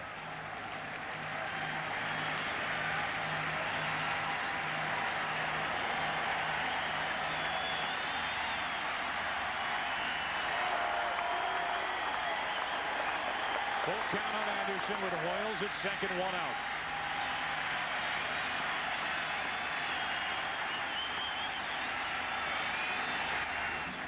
Big swing on a high delivery, still 3-2.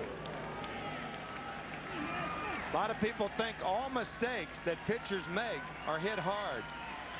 Often, probably more often than not, they're fouled back. They just come early one day and watch batting practice. There's a coach out there throwing 70 miles an hour right over the heart of the plate, and guys are still popping them up in the cage and beating them on the ground. You don't always hit the mistakes hard. I agree, more often than not you do, but not always. 2 out.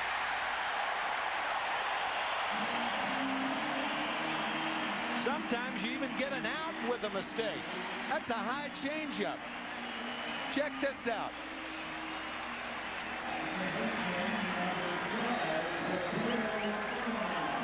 That pitch was not designed to be there.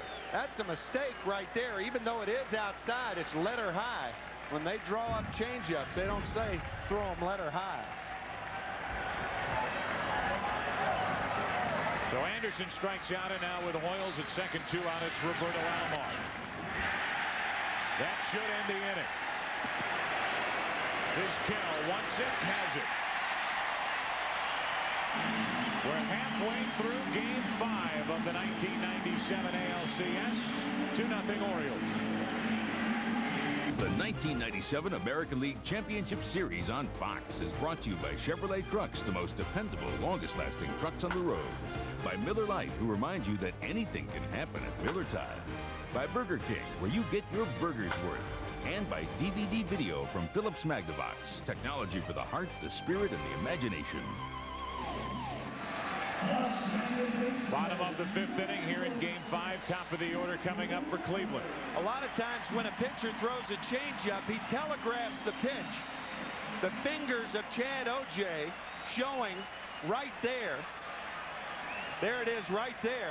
The fingers above the ball, and the changeup to Brady Anderson gets him. A lot of times they call that, from a hitter standpoint, reading a pitch, and you could read the changeup. Unfortunately for Anderson, he swung through it.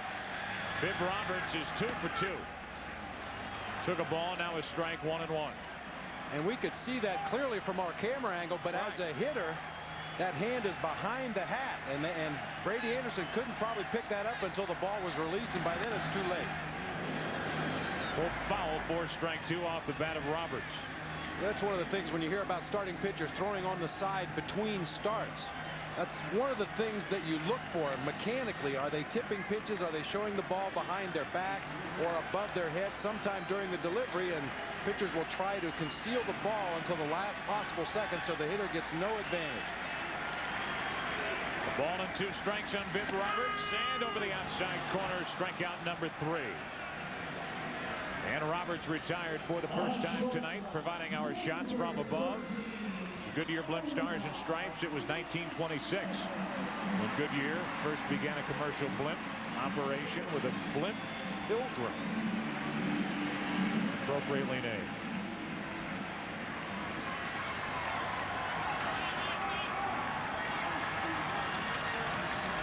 Here's Vizquel.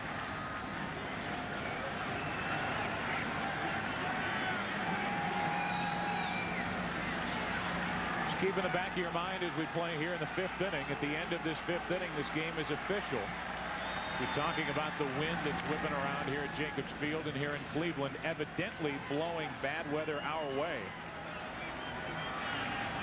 We heard reports earlier that said the bad weather might hit at 10, might hit at 11.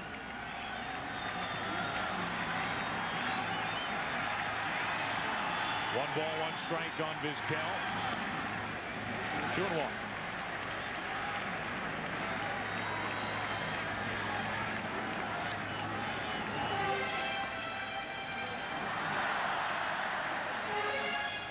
Full moon. Oh! Halloween just around the corner. Nice howling on national television. I couldn't resist. 2 balls and a strike on Vizquel. Now 3-1.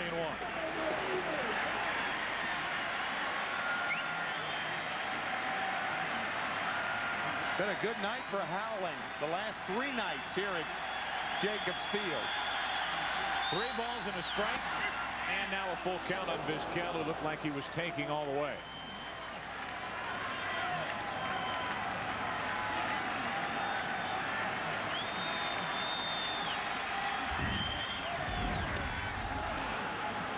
And a changeup on 3-2, and that's strikeout number 4 for Kamenecki.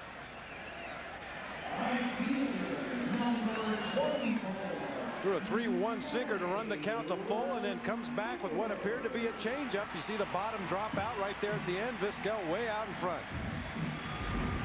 Talked to a lot of people close to the Orioles, and they say don't overlook Kamenecki and the progress he's made with that changeup to left-handed hitters, and that progress being made under the tutelage of Ray Miller, the pitching coach for Davey Johnson. 2 out, nobody on, and Ramirez takes a ball.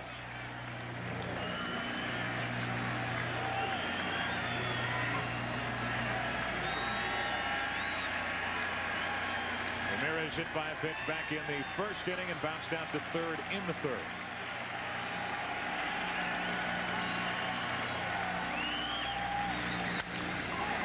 Rocket to 3rd, knocked down by Ripken. Has time. Good pickup by Palmeiro.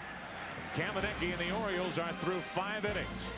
Cleveland hoping to move on to the World Series tonight. They trail by 2 at the end of 5.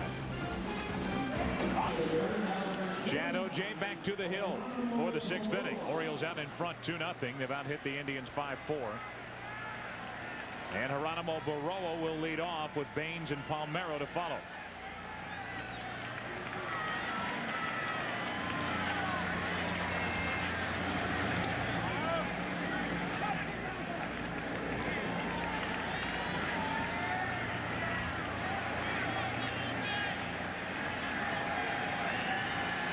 Baroa knocked home the only 2 runs of the night. In his last at bat, this comes up and clicks Williams in the chin or in the face. And Baroa is on to start the 6th inning. Ball just crawled right up the uniform of Matt Williams and popped him in the left side of the jaw, it appeared. You can see his tongue. Matty checking to see if there was any blood drawn. Watch it just roll right up the uniform, popping underneath the left side of the chin. It appears to be all right. Like this ball hit the throwing hand before it hit the glove. It's going to be ruled an error on Matt Williams at third base. Now Baines pops one into left. Giles is there, and 1 on 1 out here in the 6th inning. We're in the 6th. Game number 5 of the 1997 American League Championship Series. The Indians out in front 3-1 over the AL Eastern Division champion Baltimore Orioles. Along with producer John Filippelli, director Bill Webb, Joe Buck, along with Bob Brenly and Tim McCarver. 2 runs. That's it tonight. Matchup of Kamenicki and O.J. The 2-run scoring back in the 3rd on a 2-out 2-run single by Geronimo Baroa.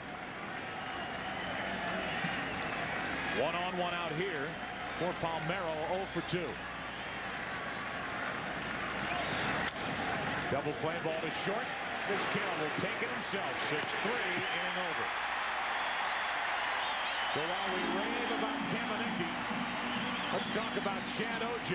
Nice work. Bottom of the 6th, 2-0 Orioles.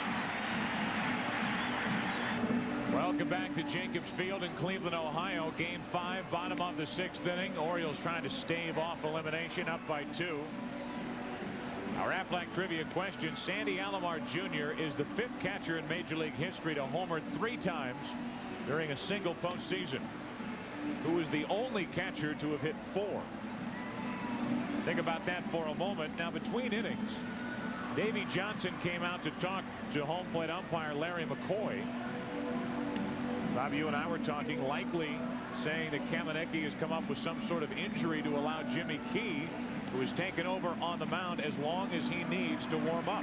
And that is the only way Jimmy Key can get unlimited warm-up pitches, is if the original pitcher had to come out due to an injury.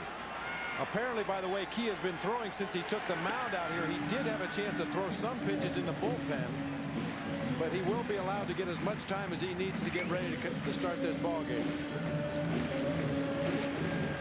Mike Hargrove was talked to by the home plate umpire, Larry McCoy. He went over and explained the situation to Mike Hargrove, who the other night, that Saturday night in that 12-inning game, Mike Hargrove was upset, thinking that Davey Johnson was just stalling for time when he visited Arthur Rhodes on the mound to get Randy Myers loose.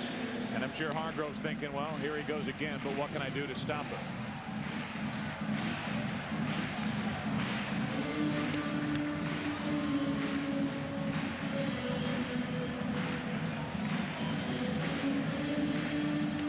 Not sure exactly what the problem is with Scott Kamenicki. He was really in command, but when that black pen comes out and you see that on the lineup card, that means your day is done. That black pen is just as good as whiteout. You're finished. Great job by Kamenicki. And Jimmy Key will try to do in relief of Kamenicki what Kamenicki did in Game 2 in relief of Jimmy Key. He started Game 2. He gave up 2 runs. The big blow, a Manny Ramirez 2-run homer with Omar Vizquel on base. Vizquel was hit by a pitch, and you may remember that Jimmy Key hit 3 batters in the first inning, and that is a postseason record. Not too many regular season games that you see 3 batters hit in 1 inning. It will be Tomey, Justice, back-to-back left-handers to start this inning. Let's say this injury to Kamenicki comes at an awful opportune time for the Baltimore Orioles as they bring Key in with Tomey and Justice, the first two hitters here in the 6th inning. Funny how that works out, isn't it? And it doesn't look like Baltimore has anybody warming up behind Jimmy Key in their bullpen right now. That's an interesting point because Matt Williams is the 3rd hitter in this inning. So we'll try to get word on Kamenicki. 5 shutout innings, 4 hits, a walk, 4 strikeouts, a hit batsman. And here is Jimmy Key. Battle tested in the postseason, taking over here in the 6th inning with the Orioles leading by 2, facing elimination. 1 pitch, the ground ball to second for Roberto Alomar. Tomey is 0 for 3.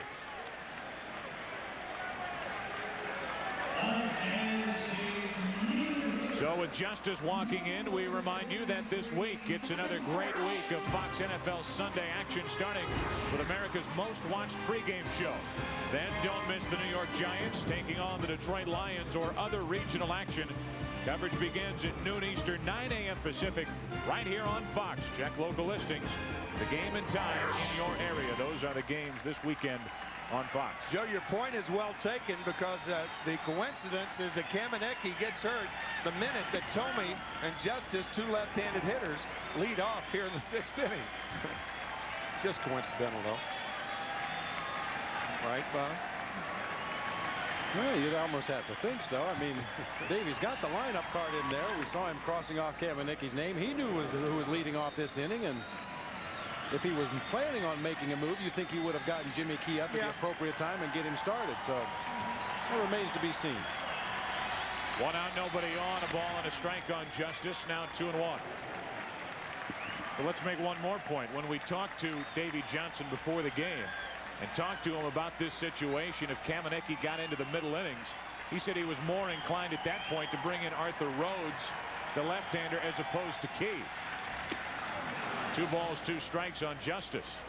He was leaning more towards Jimmy Key if Kamenicki happened to get in trouble early in the ball game, but he said if he got into his normal bullpen setup that he's used throughout the year, he would be more apt to go to those guys. 1 out, nobody on. 2 balls, 2 strikes. Now a full count on Justice. We came in talking about the Orioles bullpen. We call it lack of relief, and that's what it's been in the ALCS for that crew for Davey Johnson. 2 out, and a big strikeout for Jimmy Key as he gets David Justice here in the 6th. That's a huge strikeout right there.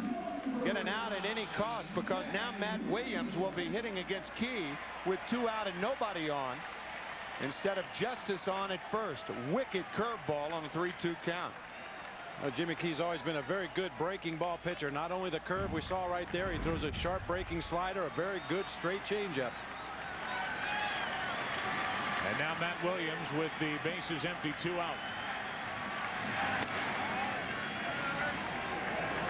Ball 1 from Jimmy Key, who is participating in his 6th league championship series.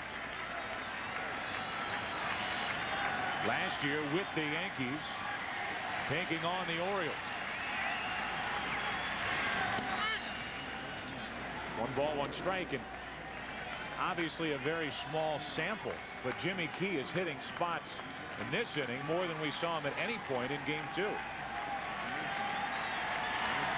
Keeping that sinker down and away from right-handed hitters is going to be the determining factor in how long he stays in this ball game.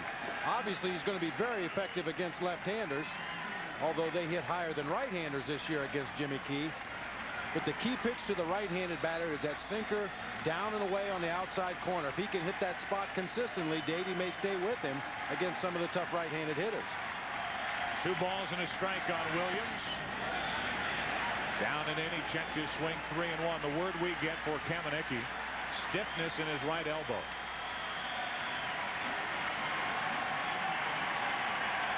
Now Williams checking his swing on the breaking ball from Jimmy Key.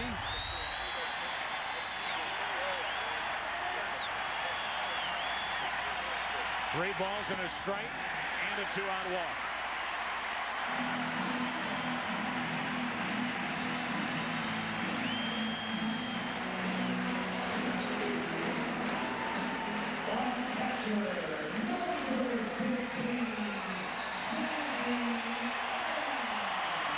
And who walks to the plate for the Indians? Sandy Alomar Jr.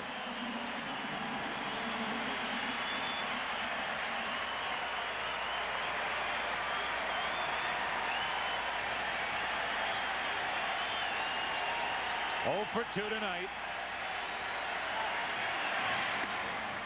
And he takes ball 1.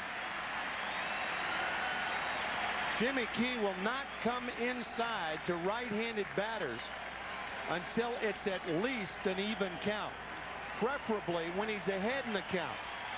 So 1-0, 2-0, 2-1, 3-1. Right-handers can look away. He won't chance it coming inside. After a 2-out walk to Williams, it's 2-0 on Alomar, and you know what's in his mind here.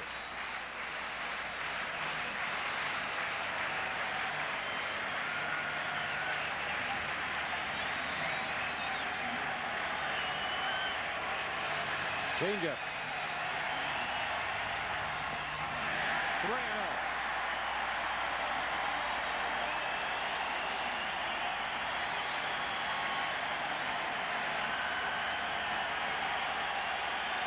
If Sandy Alomar will be given the hit sign by Mike Hargrove. Hargrove just pulled Giles out of the on-deck circle. He's on deck. 3-0 on Alomar. To center field for Brady Anderson. Jimmy Key gets through 1 scoreless inning and around a 2-out walk. Back for the 7th after this from your local Fox station.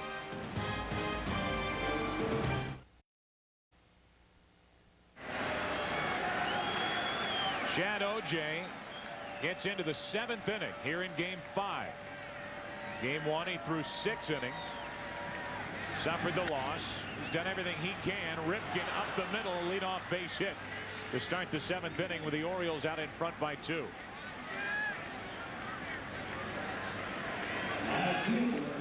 Now, throughout the game, O.J.'s been able to get inside on Cal Ripken with that fastball. He lets this one stray out over the plate a little bit.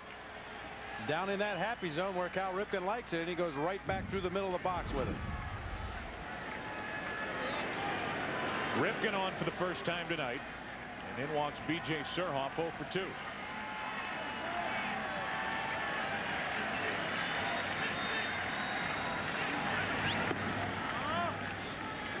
Surhoff takes a ball. This is the bottom of the order for the Orioles with Hoyles and Bordick to follow Surhoff.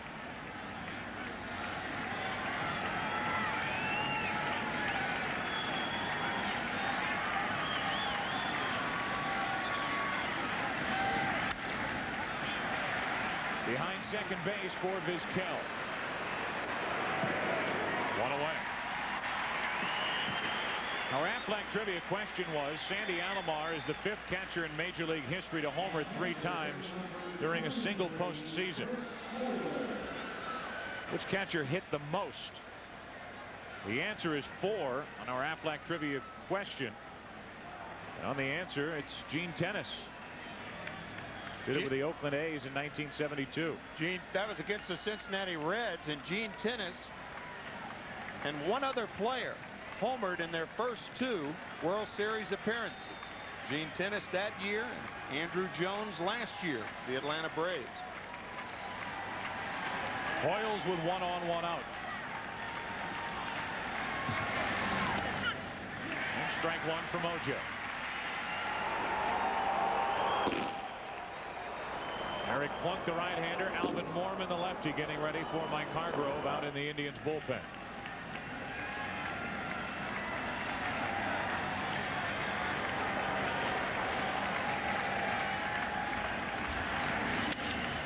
Rocket, foul.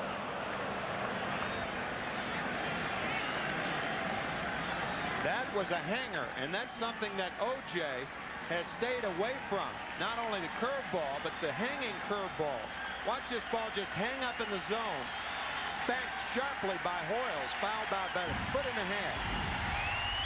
A lot of times that's an indication of fatigue in a pitcher. The bottom part of the body, the legs get tired, and the breaking ball goes up. 0-2 on Hoyles.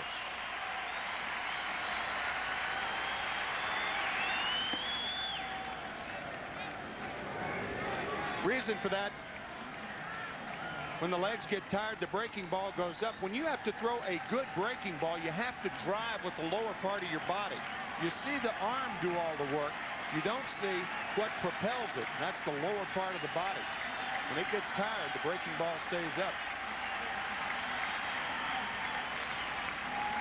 Sandy Alomar had called for a fastball inside right there, and as O.J. went into his stretch, he thought better of it, stepped off the rubber, and wants to get another sign. Let's see if they change their mind here and go back to the breaking ball. It's like an off-speed pitch coming. 2 out.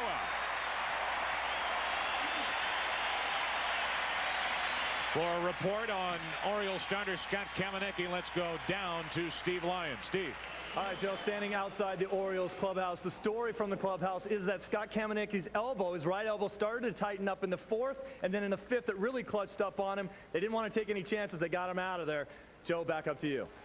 All right, Steve, that's the report. Stiff elbow, and that's the case. He ended up through 5 with no runs on 4 hits. Jimmy Key threw a scoreless 6th. And now Bordick strike 1 with a runner at first, 2 out.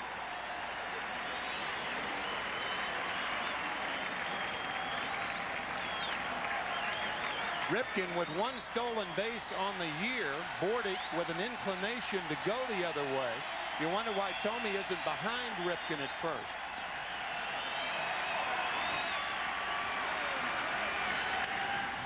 The bunt.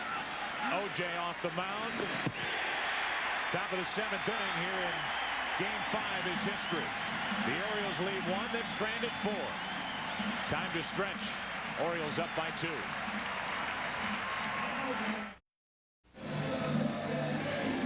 Jimmy Key, a scoreless 6th inning. His first inning of work, got around a 2-out walk to Matt Williams. Indians have left 7. Bottom of the 7th inning, and we'll have a pinch hitter. Giles was called back in the 6th inning, but Alomar fly to center. And here's Tony Fernandez to bat for Giles and lead off here in the 7th and face Jimmy Key.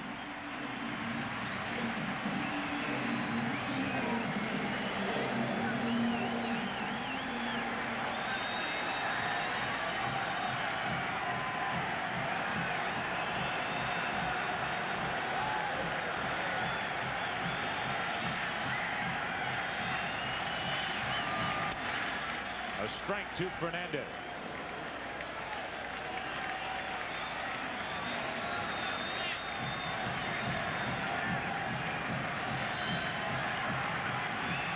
Fernandez, of course, will stay in the game, and he'll play alongside Omar Vizquel at second base. Biff Roberts will move to left. Indians need offense, and in the process, probably weaken your defense a little bit. Taking Giles out of the game and putting Biff Roberts out there.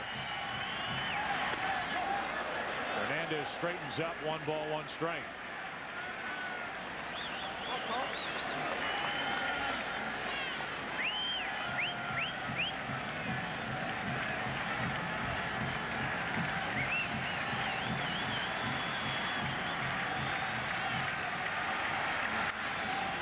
Fernandez got under it. And a test on that high drive for B.J. Surhoff. Anything but routine. 1 away here in the 7th inning. Time now for a Miller Lite game break, and we take you back to 1979, the World Series Game 7. This clincher. Pat Kelly flies to center field. Omar Moreno makes the catch. And the game and the series. The Pirates came back down 3 games to 1, winning that game 4-1 and the series. Kent Tekulve with the save. Grissom takes a strike. I think those uniforms ended up on a softball team the next year, didn't they? Let's hope so. Especially the caps. Those are bad looking caps. Those are bad lids. Those are bad lids. One out, nobody on here in the 7th inning. Grissom is 0 for 2. 1 ball, 1 strike. Well, you can see the hesitation there from Jimmy Key. He wanted that pitch. We mentioned it last inning. He'll stay in the game as long as he's able to spot that sinker away from the right-handed power hitters. He thought he had one there. Strike 2. They'll have the Indians done up and down their lineup tonight, you asked. Vip Roberts, who came in 1 out of 15, has 2 hits, 2 out of 3. But not much in the middle from Ramirez through Alomar.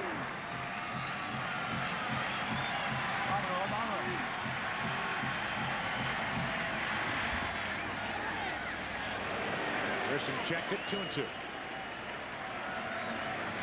That was an odd check swing. Looked like Marquise just dropped the bat down following the ball, but he did not go around.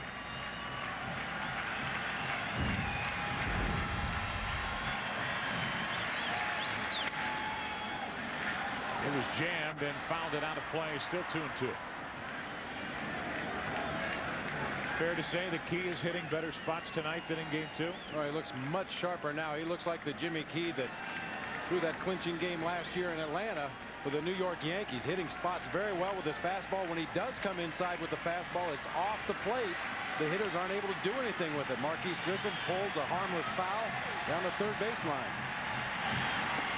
Now 3-2.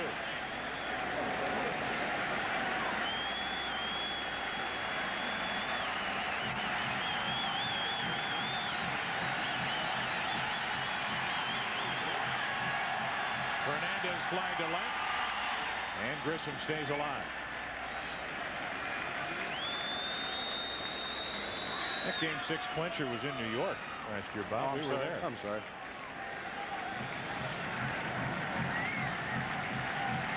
But I had the right team against, right? It was Atlanta. It was Atlanta. Okay. 1 out, nobody on. 3-2 to Grissom.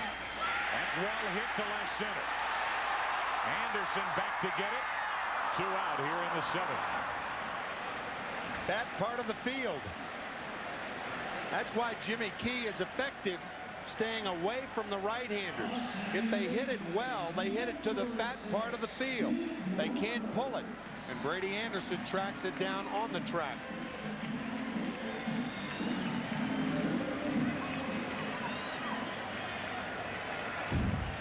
With the bases empty, back to the top, and Vip Roberts.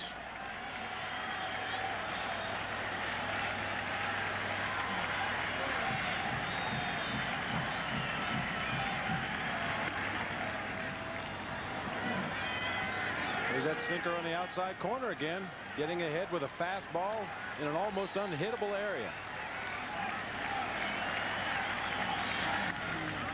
Further outside, 1 ball, 1 strike. Roberts trying to reach for the 3rd time tonight.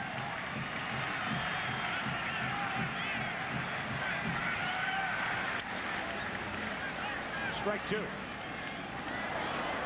And as you see, Key works considerably quicker than starter Scott Kamieniecki. Different styles. So far, same result. Kamieniecki 5 shutout innings. Key trying to make it 2 shutout innings. 1 and 2 strikes. Now 2-2. He does have a tendency to give up the long ball. Surrendered 24 home runs during the regular season. I'm sure Davey Johnson will have his bullpen going after this inning. I think that was part of his wildness this year. Jimmy Key uncharacteristically walking 84 batters this year, 220 or so innings. Very unlike Jimmy to walk that many batters in a season. Now 3-2 on Vip Roberts. Sometimes if your walks are up, your home runs allowed are up. Sometimes you don't get a chance to walk a batter.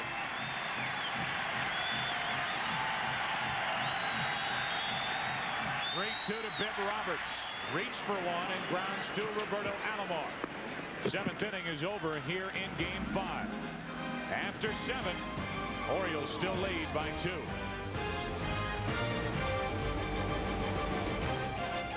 As we work our way into the 8th inning, we want to say again, we really appreciate the efforts from the Goodyear Blimp.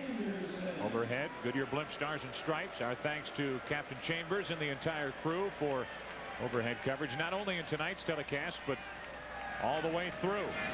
Brady Anderson looks at a ball outside, and I'll say it again, Chad O'Jay has done exactly what he wanted to coming in. He's been terrific. Vic Roberts takes over and left as Tony Fernandez, who pinch hit. Giles is now in at second base. On the infield, off the bat of Brady Anderson. Fernandez wants it. Anderson's 1 for 4.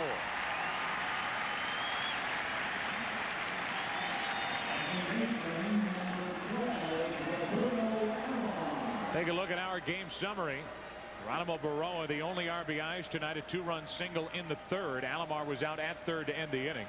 Cleveland 0 for 6 with runners in scoring position. Kamenicki, 5 shutout innings. Jimmy Key has retired 6 of 7 batters faced.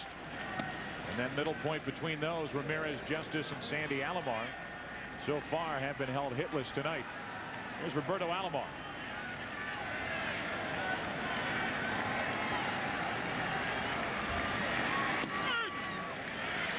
One ball, one strike.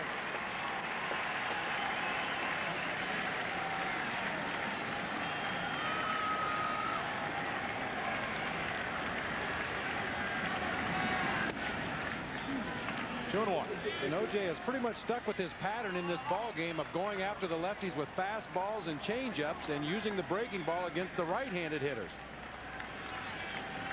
And not many at that. He has used his breaking ball sparingly tonight.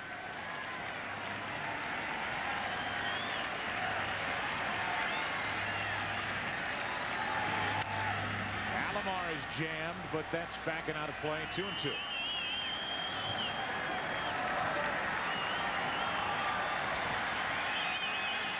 Pitches for Chad O'Jay. This is his 14th inning of work in the LCS, and at no time when he's been in there have the Indians scored. Shutout 3-0 in game 1 so far tonight. Shutout 2-0 in the 8th inning of game 5. You know, Davey Johnson told us that it seems like when Arthur Rhodes comes into the game, the team seems to score runs. When Chad O'Jay's on the mound for the Indians, they can't seem to break through. 2-2 to Alomar. Full count.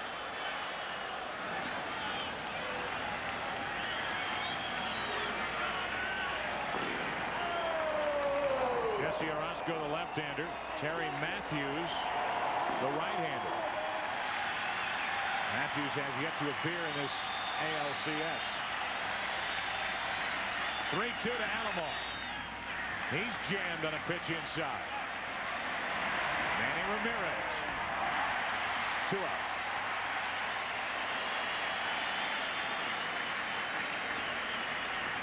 They're playing here in game 5 of the ALCS. Don't forget that game 6 of the NLCS can be found on NBC on Tuesday. Florida Marlins, Atlanta Braves, and the Marlins up 3 games to 2. The coverage begins tomorrow, 8 Eastern, 5 Pacific on NBC. Our game, if necessary, game 6 on Wednesday afternoon, 4 o'clock Eastern from Camden Yards. Here's Baroa, and there's strike 1.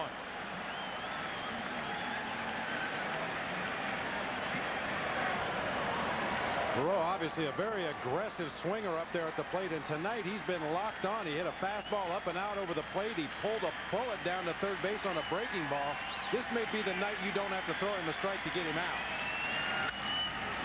Into right center field, well hit. Ramirez on the track. Inning over. Chad O'Jay, 8 innings under his belt. That's the good news. The bad news, 2-0 Baltimore. The 1997 American League Championship Series on Fox is brought to you by Hyundai and their full line of exciting new cars. Hyundai, where driving is believing.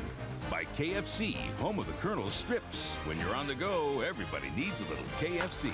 By IBM, solutions for a small planet. And by Visa, it's everywhere you want to be. Welcome back to Jacobs Field as Jeffrey Hammonds takes over in right. One way or another, this will be the final game that our crew will cover here at Jacobs Field in Cleveland during this postseason. I know I speak for everybody saying it has been a treat working games in this atmosphere. These fans have been phenomenal.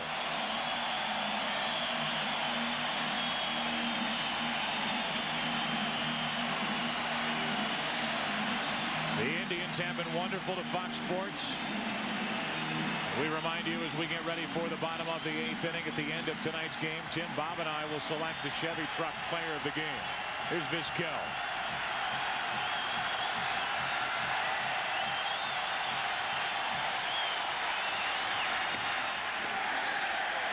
Indians looking for more 8th inning magic. It was in the 8th inning when Sandy Alomar hit the game-tying home run against the Yankees.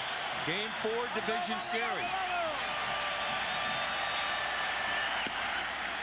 It was also the 8th inning when Marquise Grissom hit the 3-run homer against Armando Benitez at Camden Yards to win that game 5-4. That was game 2 of the LCS. A breaking ball from Key for strike 2.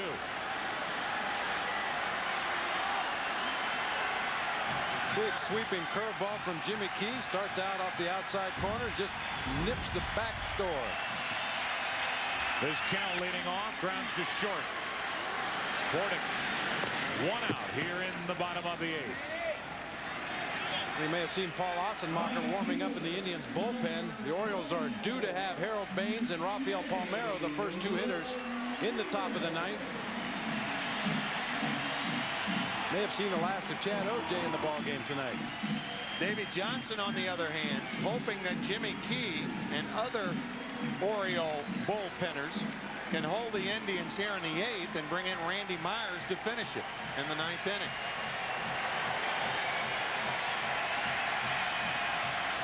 Manny Ramirez with the bases empty takes a strike. Kamenecki 5 shutout innings. Jimmy Key in his 3rd inning of work. The only base runner, a 2-out walk to Williams back in the 6th.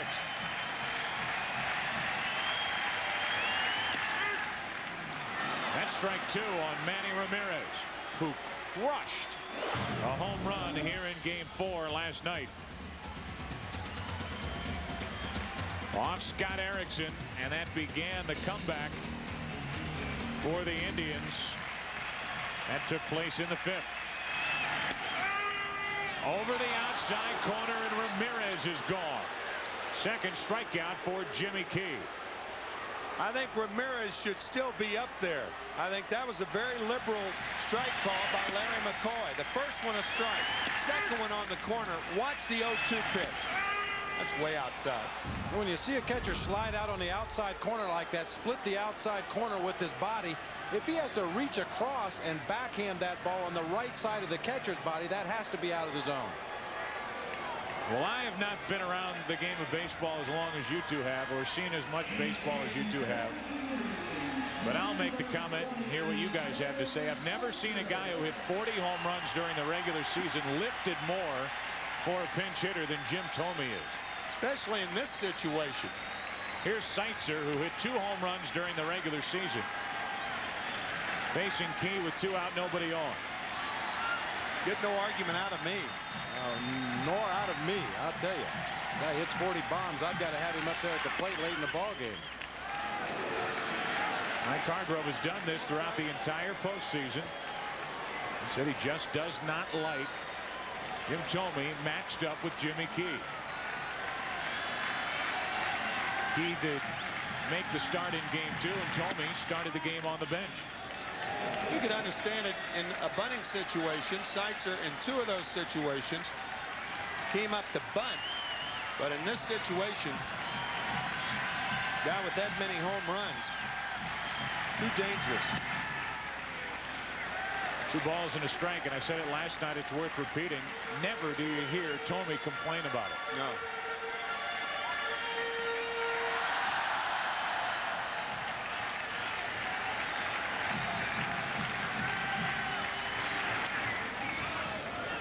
Two balls, 2 strikes on Seitzer.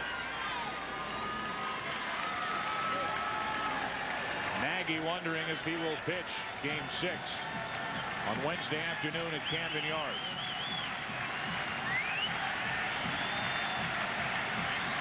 Two pitch. Outside corner, inning over.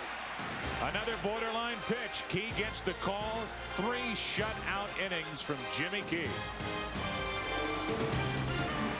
Top of the 9th inning, Orioles will come to the plate up by 2 and facing a left-hander, Paul Assenmacher. As we anticipated, Harold Baines, Rafael Palmeiro, the first 2 hitters for the Baltimore Orioles.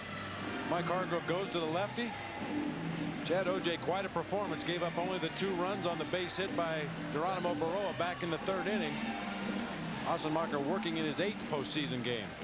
Kevin Seitzer takes over at first base, and before we let the rest of the game get away from us, and we won't have the chance to do it here in Game 5, it's time to say thank you to a lot of people that have propped us up at times and made us look so good and worked so hard to bring you these games during the postseason. Our producer John Filippelli, director Bill Webb, the pregame coordinating producer Scott Ackerson, producer Gary Lang, senior producers Bill Brown, and the executive producers David Hill and Ed Gorin. A lot of folks working so hard on our crew. Special thanks to Carol Langley McDermott, Kathy Hunt, Lance Garrett, Barry Landis, Derek Manning, John Walsh, Eric Shanks, David Hill, our technical producer, Craig Marlowe, Mitch Riggin, Scott McQuaid, Matt Christian. We could go on and on and on. I already have, and there are more names. Here's Eric Davis, pinch hitting and leading it off in the 9th inning and taking a ball. And I'd like to extend my thanks to the crew I worked with during the regular season. We were very proud of the work we were able to do this year. Michael Weissman, our producer, Jim Lynch, the director, and of course my partner Tom Brenneman back in Scottsdale, Arizona tonight, watching the ball game. Davis bats for Harold Baines here in the 9th inning with Palmeiro and Ripken to follow.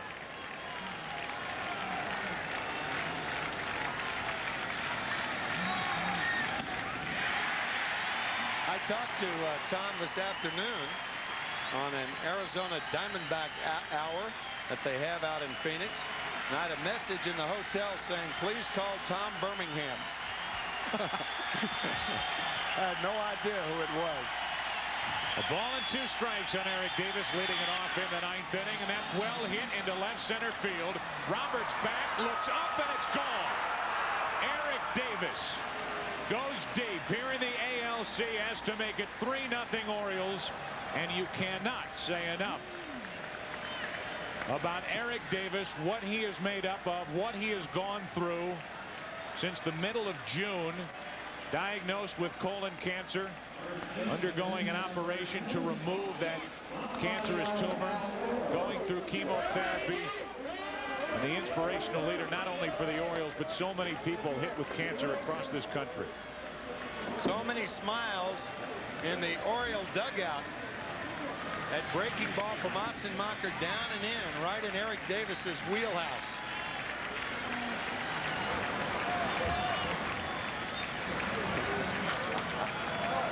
How'd you like to learn that one? Now Palmeiro shoots the gap in left center field. Grissom won't catch up to it. Palmeiro digging for a double, and he's on at second with nobody out here in the 9th inning. So Assenmacher didn't fool Eric Davis, and he doesn't fool the left-hander Palmeiro.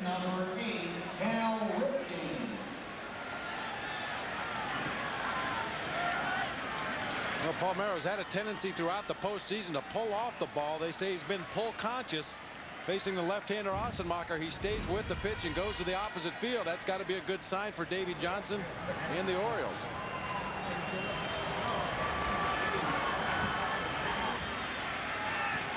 Now Ripken.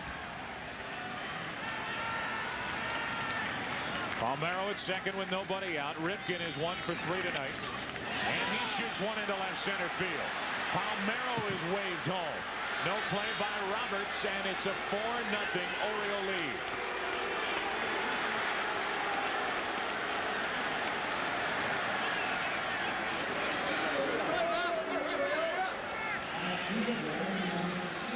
For the first time in this LCS, the Baltimore Orioles has taken or have taken the Cleveland crowd out of the game. No doubt in the mind of Sam Perlazzo, the third base coach, that he was going to send Palmeiro right there. Bip Roberts, we mentioned at the time when he took over for Brian Giles, not a good left fielder. Very weak second base type arm playing in left field. And now Surhoff takes a strike. So Chad O.J., 8 innings, 2 runs on 6 hits. Struck out 4, walked 2. Leaves down by a couple. Is on the hook for the loss if the Indians don't rally. And Assenmacher has come in, allowed a homer, a double, an RBI single. He's 0-2 on B.J. Surhoff. Talked about it last night. In postseason play, 49 teams have had a 3-1 lead, and 41 of them have won in the best 4 out of 7 series.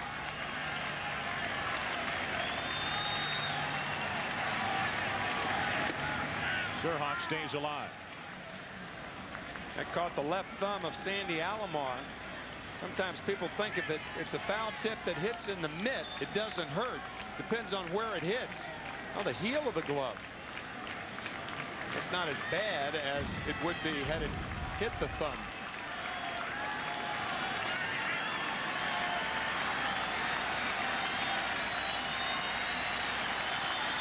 Still 0-2 on Surhoff.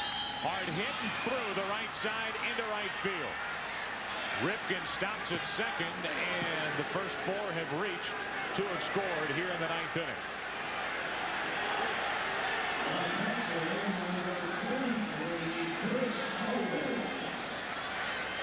Mike Hargrove's bullpen, we talked about it coming in. Came in having thrown 16 1/3 innings and allowed only 3 runs. And it picked up 3 wins along the way in this ALCS.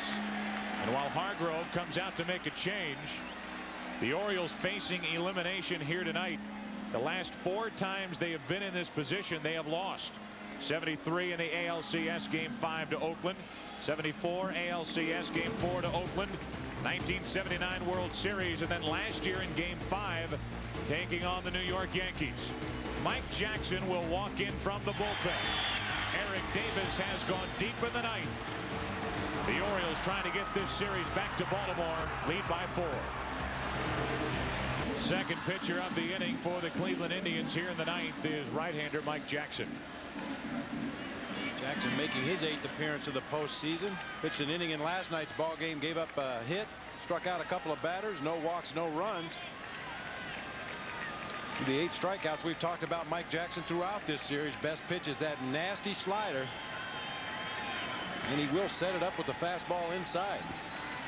Trying to clean up the damage here. Stop the bleeding. Which was started by Eric Davis, and the home run hit off Paul Assenmacher. Pinch hit home run. And the double by Palmeiro. The RBI hit by Ripken. And the base hit on an 0-2 pitch.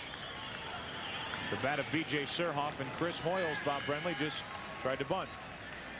I hope we have that on tape. Well, we do. Well, with a 4-run lead here in the top of the 9th inning and nobody out, playing for an extra couple of runs. There's the scouting report on Mike Jackson. That good fastball in the mid-90s with late movement. The nasty, nasty slider. He does have a changeup that he will throw occasionally, especially to left-handed hitters. And he will work both sides of the plate with all of his pitches. 2 on with nobody out. Hoyles to swing, and that's strike 2. Yeah, that first bunt was just a decoy. Well, not a bad move. Try to draw Matt Williams in a couple of steps at third base. Maybe draw Tomey in a couple steps at first, and then take a rip at the next pitch and try to hit it by him. Yeah, the problem with that strategy is that you get yourself in the hole trying to bunt against a nasty right-hander like Mike Jackson. Ripken the lead runner at second, with Surhoff the trailer at first. And there's out number 1 as Mike Jackson throws Chris Hoyles 1 away. Well, that's that slider that he throws to the inside part of the plate. Generally, a right-hander will throw the slider low and away to a right-handed hitter. Jackson will throw that slider on the inside part of the plate as well. And more often than not, he will freeze the right-handed hitter. How did Bob Brenly know that? As you take a look at Mike Messina, if the Orioles win, he'll be the starter in Game 6 on Wednesday afternoon or Wednesday night. Charles Nagy will start for the Indians. But how did you know that? Because Sandy Alomar was set up inside. Ground ball to short. 6-4-3.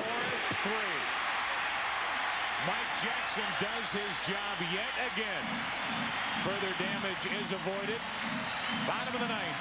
Indians back down by 4. Facing elimination here in Game 5.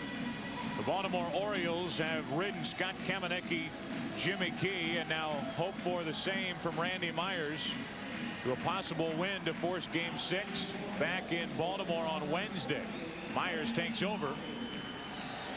The record of 0-1, a loser in that 4-hour, 51-minute game here on Saturday. And the last half inning, I said it would be either Wednesday afternoon or Wednesday night. I erred in saying that. It will be Wednesday afternoon at 4 p.m. We'll be on the air at 4 o'clock. Regardless of whether the Marlins beat the Braves tomorrow night or not. But if the Indians beat the Orioles, we won't be on the air at all. That is correct. They are down by 4 and facing Randy Myers. Justice, Williams, and Alomar.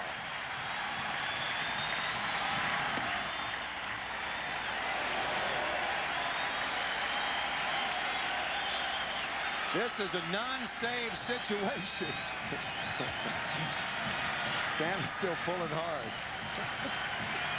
Non-save situation for Randy Myers. 1 ball, 1 strike. And Myers has really become a complete pitcher. Throws the hard slider for strikes. That's been the key to his success this year. He'll throw it on both sides of the plate, much like Mike Jackson, and he has come up with a very good straight changeup. Hard hit and through for a leadoff hit.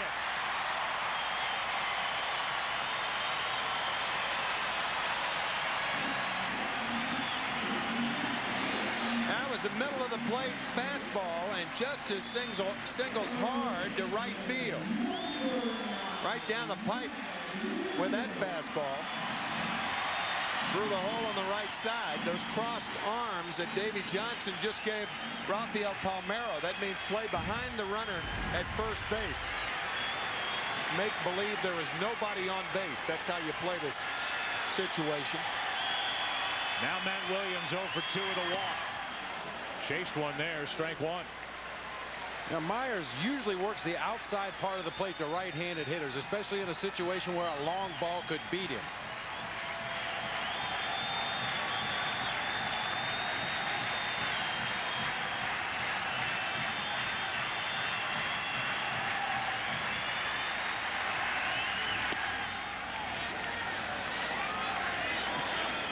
Able to lay off 1 ball, 1 strike.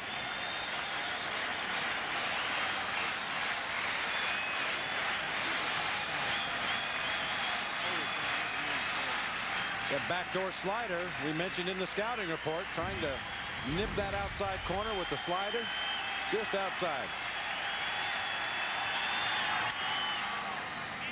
Strike 2. Looked like another one. Got that over the fat part of the plate. Oral Hershiser, if it goes to 7, he will start for the Indians. The location on that slider from Randy Myers, that's a very dangerous place to put that breaking ball on a right-handed power hitter. Eric Davis showed that when Paul Assenmacher put it there on the pinch hit home run.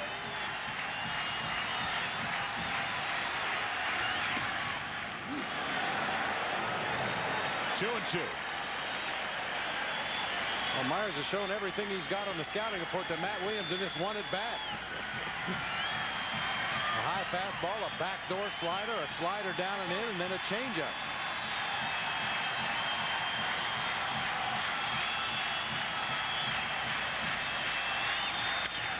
Into left center field, a hit. Justice digs for third. They bring him around. It's an RBI double, and it's a 3-run game.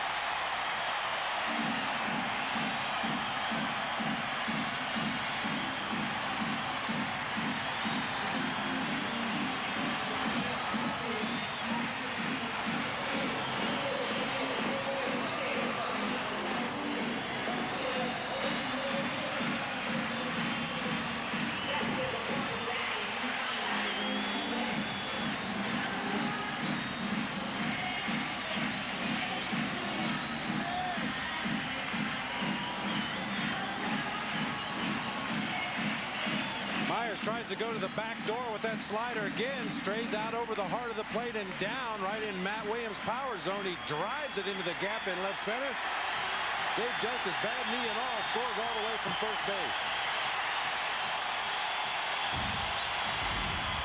The Indians need one more base runner to have a chance here in the ninth. Alomar, strike one. 0 for 3 tonight.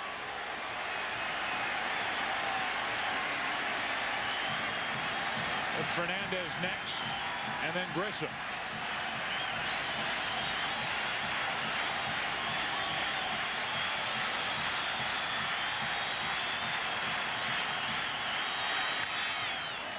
Strike two.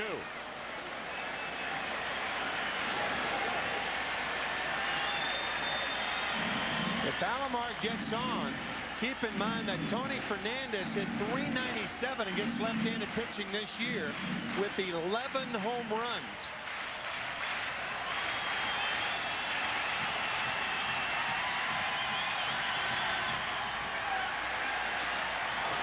One and two. To state the obvious, how big were those 2 runs scored in the top of the 9th inning? Started on the pinch hit home run by Eric Davis. And consequently, how big was the effort by Mike Jackson to keep it just a 2-run inning?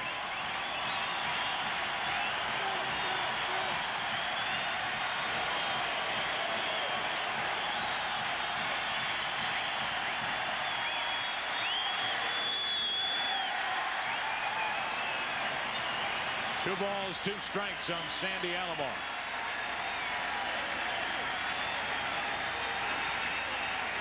Two consecutive changeups after getting ahead 0-2, both down low in the dirt, hoping to get Alomar overly aggressive up there and swinging a bad pitch.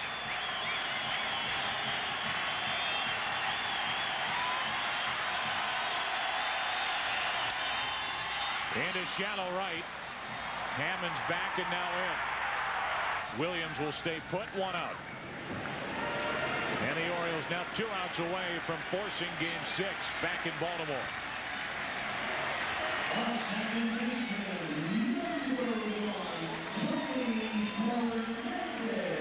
Now Tony Fernandez.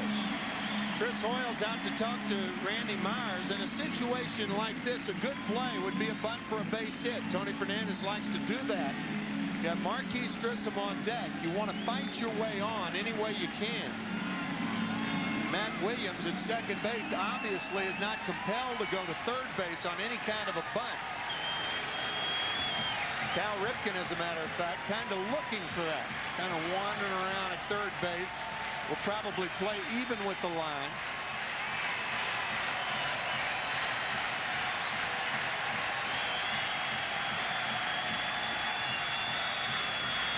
Tony Fernandez 0 for 1 tonight. Ball 1.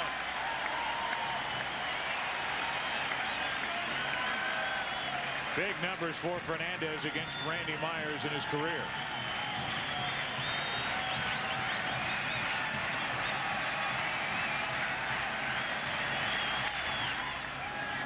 One ball, 1 strike.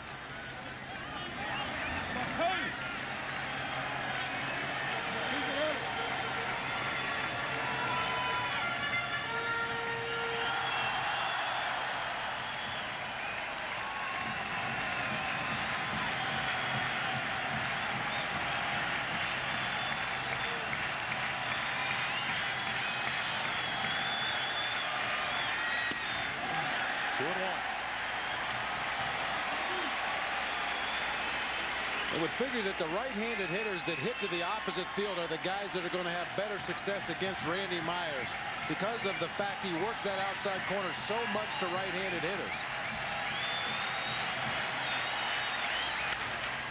To third and foul, 2-2.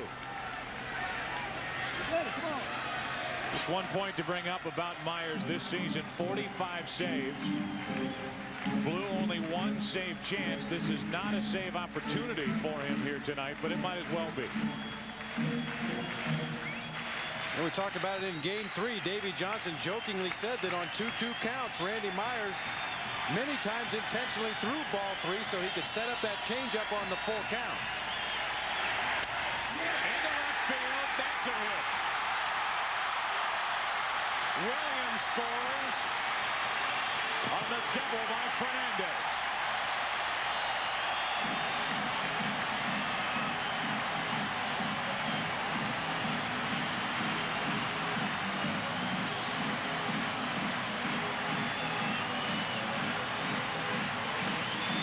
Another slider. This one a little farther inside. Hit hard down the left field line. And now we have a 2-run ball game with Marquise Grissom at the plate.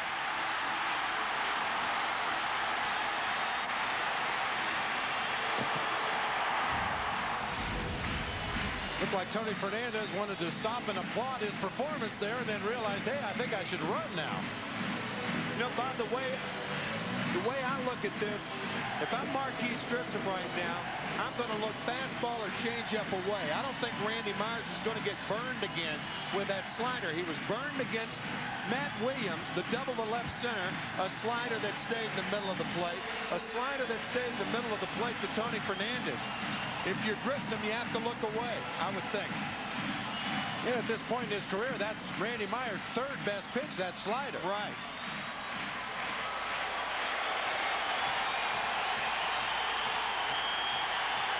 Tying run at the plate, Grissom. Out of play, off to the right for strike one. Indian fans are thinking back to game 2 in the 8th inning. 2 on, 2 out in this swing against Armando Benitez. What was the game-winning 3-run home run? A 5-4 win.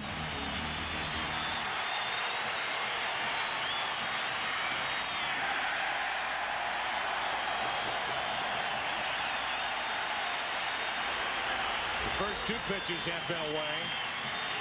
And a 1-ball, 1-strike count on Grissom. He is not going to come inside intentionally on Marquise Grissom.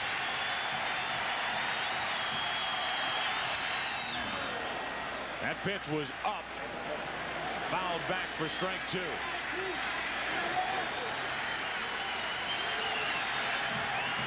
A little bit above the belt. Good mid-90s fastball right there.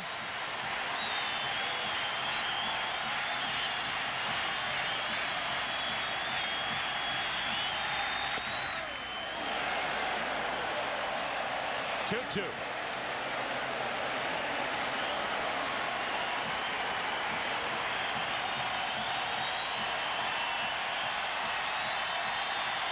Davey Johnson's reaction to that 1-2 pitch. Now the 2-2 pitch. Full count.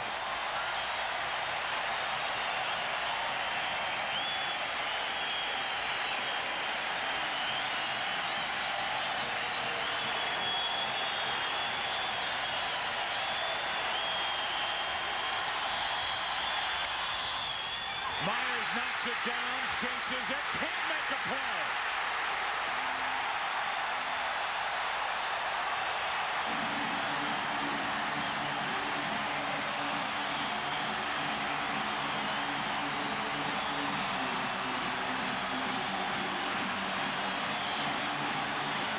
Had Randy Myers not knocked this grounder down, perhaps Bordick has a play. I think he would have. Now Myers another bobble, and there is no play.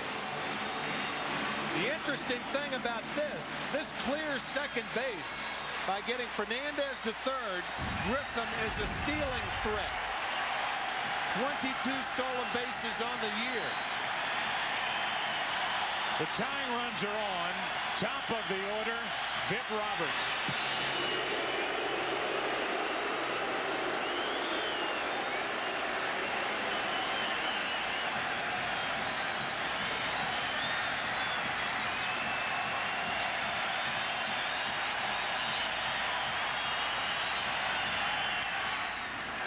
Strike one.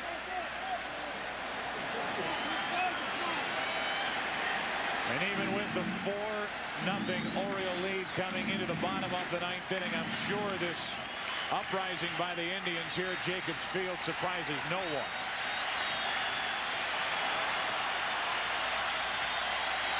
First and third, 1 out.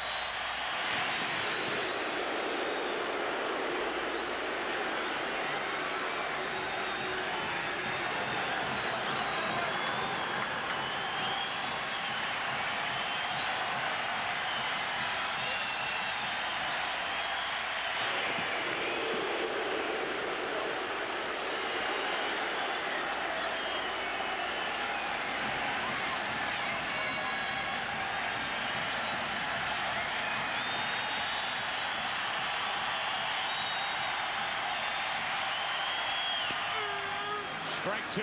Marquise Grissom was thinking about going on that particular pitch. Whenever a runner over there is too nonchalant, he's thinking about it. He's trying to gauge Randy Myers right now.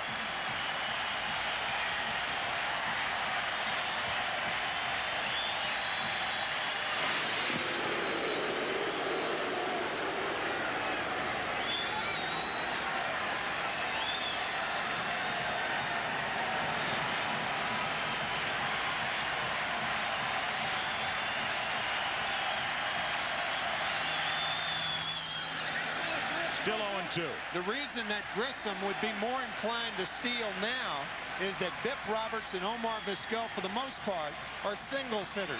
It's more important for him to get to second base now.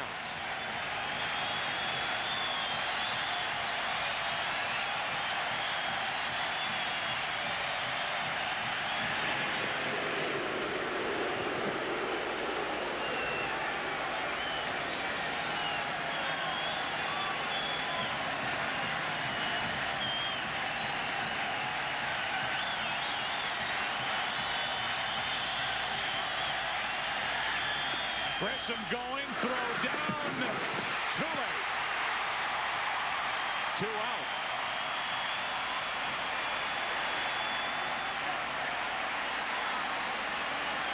Roberts struck out on this stolen base by Grissom. But now a hit to the outfield will tie the ball game, and that's why Grissom ran.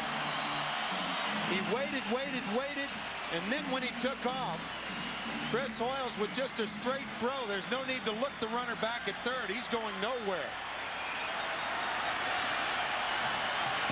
Now second and third, 2 out for Omar Vizquel.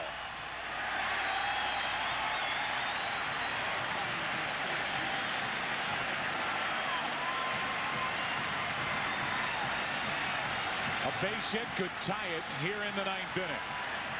Fernandez at third, Grissom the tying run at second with 2 out.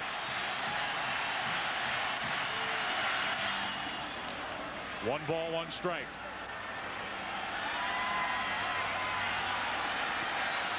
What a series.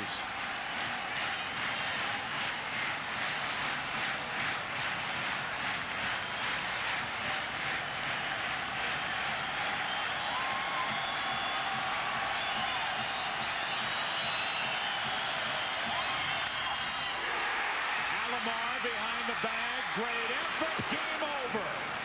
Roberto Alomar in the ballpark where his big brother Sandy Alomar has starred all season long.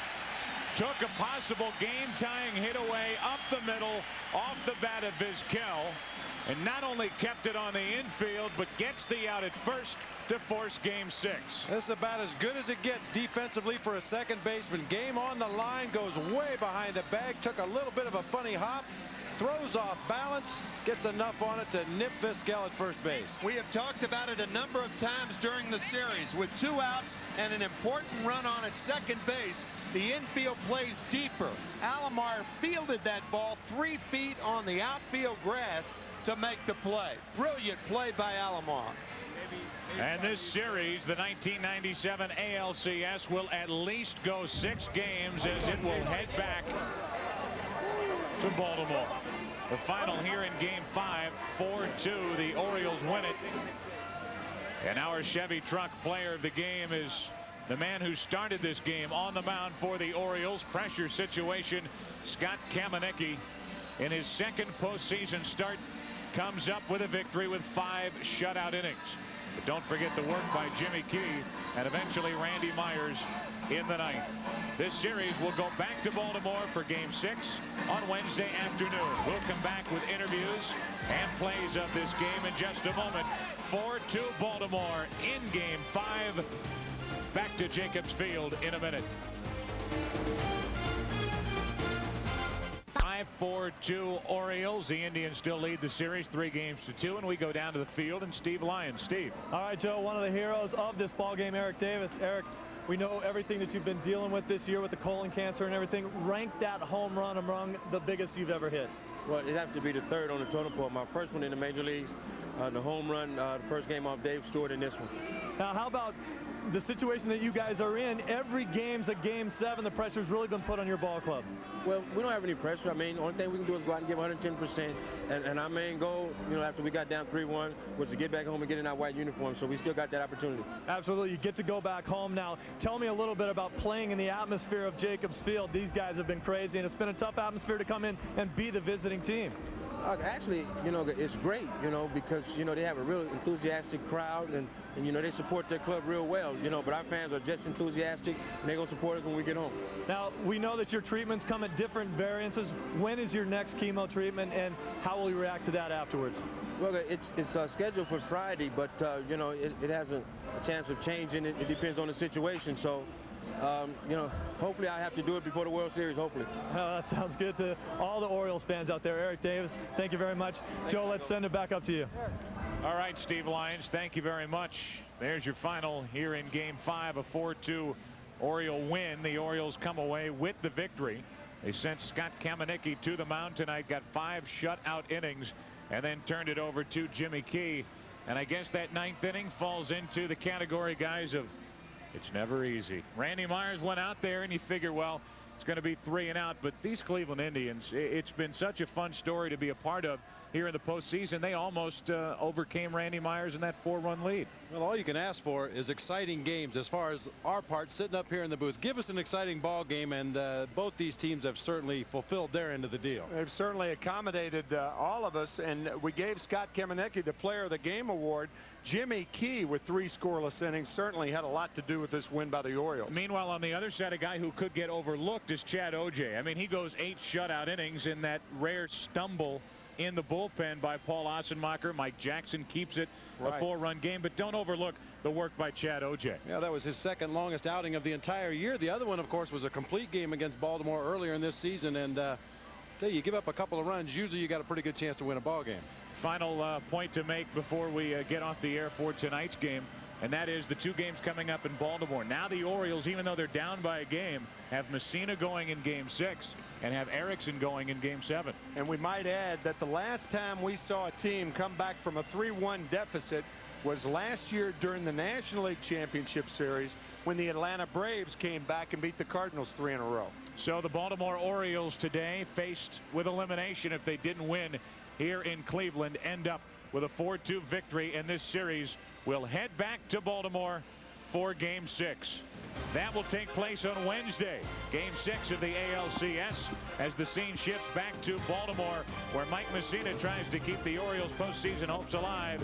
He takes on the Indians and Charles Nagy. Our coverage begins live at 4 Eastern, 1 Pacific, right here on Fox. So for Tim McCarver and Bob Brenly and Steve Horn assisting here in the booth, I'm Joe Buck saying so long from Cleveland. It's been so fun being here at Jacobs Field in the month of October. The final score tonight in Game 5, the Orioles win it 4-2. You've been watching Fox Sports coverage of Major League Baseball. We'll see you from Baltimore on Wednesday.